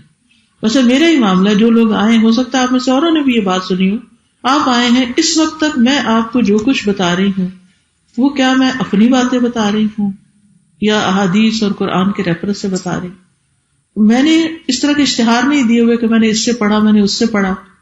ٹھیک ہے، میں مدرسے کی پیداوار نہیں ہوں، میں ریگولر اسٹریم میں پڑھی ہوں، اسکول، کالج، یونیورسٹی، اور اس کے ساتھ ساتھ گھر پہ اور اس مخصوص استادوں سے میں نے تعلیم حاصل کی ہے، یعنی باقاعدہ یہ دین پڑھا ہے اور اس کے بعد پڑھانے لگی ہوں اور اب تک پڑھتی رہتی ہوں. الحمدللہ میرے والد بھی ایک اسکالر تھے، میرے سسر کے والد، ان کے والد، پھر میرے شوہر. الحمدللہ خاندان کے اندر اللہ نے ایسے لوگ عطا کیے کہ جن سے مجھے بہت کچھ سیکھنے کا موقع ملا. اس کے علاوہ دیگر اسکالر سے بھی پڑھنے کا موقع ملا, مختلف ملکوں میں جا کے پڑھنے کا موقع ملا, اسلامی ممالک میں, جارڈن, ایجپٹ, سیریا, سعودی عربیہ, ٹرکی, مختلف جا کے اسکالر سے ملی اور پڑھا. میں نے ان چیزوں کو اپنے لیے کوئی بڑی شان کی چیز نہیں بنایا, لیکن جس چیز سے مجھے واقعی ایک اللہ کے فضل سے خوشی ہوتی ہے وہ یہ کہ میں نے جب قرآن پڑھا اپنے والد سے, خود سے میں نے نہیں پڑھا, اپنے والد سے پڑھا, اور وہ باقاعدہ ایک مدرسے کے فارغ التحصیل تھے. اگر میں مدرسے چلی جاتی تو میں دنیا کی ایجوکیشن نہیں لے سکتی تھی. تو انہوں نے کیا کیا کہ جو پڑھا اس کو سمرائز کر کے گھر میں پڑھانے کی کوشش کی. گرامر ہے, فارسی ہے, شعر و ادب ہے, اس طرح کی چیزیں, اور ساتھ ہمیں اسکول کالج ریگولر بھیجا تاکہ ہم دنیا کو فیس کر سکیں. اب اس میں مجھے نہیں سمجھ آتی, دیکھنا یہ چاہیے کہ جو کچھ میں کہتی ہوں اس میں کیا غلطی ہے, بجائے اس کے کہ یہ معیار بنا لیا جائے چونکہ آپ فلاں فرقے سے تعلق نہیں رکھتے اس لیے ہم آپ کو نہیں سنیں گے. تو اپنے آپ کو محروم کرنے والی بات ہے. جیسے آپ بتا رہے تھے میرے بیٹے نے ہائی اسکول کیا ابھی, وہ اس کا بہت میں اس کو سیٹسفائی کرنے کی کوشش کی, اس کے سوالوں کا جواب دیتی ہوں کہ ہماری قسمت میں ہے اور کچھ ہم ایفرٹس کرتے ہیں, رزلٹ لے کے ہماری عمر ہر چیز رکھی ہوئی ہے, اور پھر یہ ہے کہ جس کی آپ کوشش کرتے ہیں اس کا آپ کو ملتا ہے. اب وہ اس پہ سیٹسفائی نہیں ہے. بیسیکلی یہ تقدیر کا مسئلہ ہے. دیکھیے صرف وہ بچے کی بات نہیں, ہم میں سے ہر ایک کو کہیں نہ کہیں ضرور اس پہ پریشانی ہوتی ہے کہ پھر ایفرٹس ہیں اور کیا اس کو کیسے ایکسیپٹ کر لیا. اس کا جواب حضرت علی نے بڑا اچھا دیا تھا کہ کسی نے اسی طرح کا سوال کیا کہ انسان کی کوشش کتنی ہے اور نصیب کا کتنا ہے, تو انہوں نے کہا کہ 1 پاؤں اٹھاؤ, تو اٹھا لیا, کہا اب دوسرا بھی اٹھاؤ, کہتے دوسرا نہیں اٹھا سکتے. کہتا کہ یہی معاملہ ہے کہ 1 پاؤں اٹھا سکتے ہیں, ہم اتنی کوشش کر سکتے ہیں, لیکن سب کچھ اپنے ہاتھ میں نہیں لے سکتے, دوسرا نہیں اٹھا سکتے, کیونکہ کائنات کے نظام کو اللہ سبحانہ وتعالیٰ نے اس طرح قائم رکھا کہ ہر ایک کا ایک حد اور سائز رکھا ہے نا, جیسے ستارے سیارے ہیں. تو اگر سارے ہی ایک جیسے سائز کے ہو جاتے اور ہر ایک کو ہر جگہ سے گزرنے کا موقع ملتا تو ٹکراؤ ہی ہوتا رہتا. تو اسی طرح بندوں میں بھی اس نے فرق رکھا ہے, ذرا رسی کسی کی لمبی کر دیا اور کسی کی چھوٹی رکھی ہے, اور اس کی حکمت ہے. اللہ کا کوئی کام بھی حکمت سے خالی نہیں. ربنا تقبل منا انك انت السميع العليم وتب علينا انك انت التواب الرحيم وصلى الله تعالى على خير خلقه محمد وعلى آله واصحابه واهل بيته اجمعين برحمتك يا ارحم الراحمين. الہی آمین.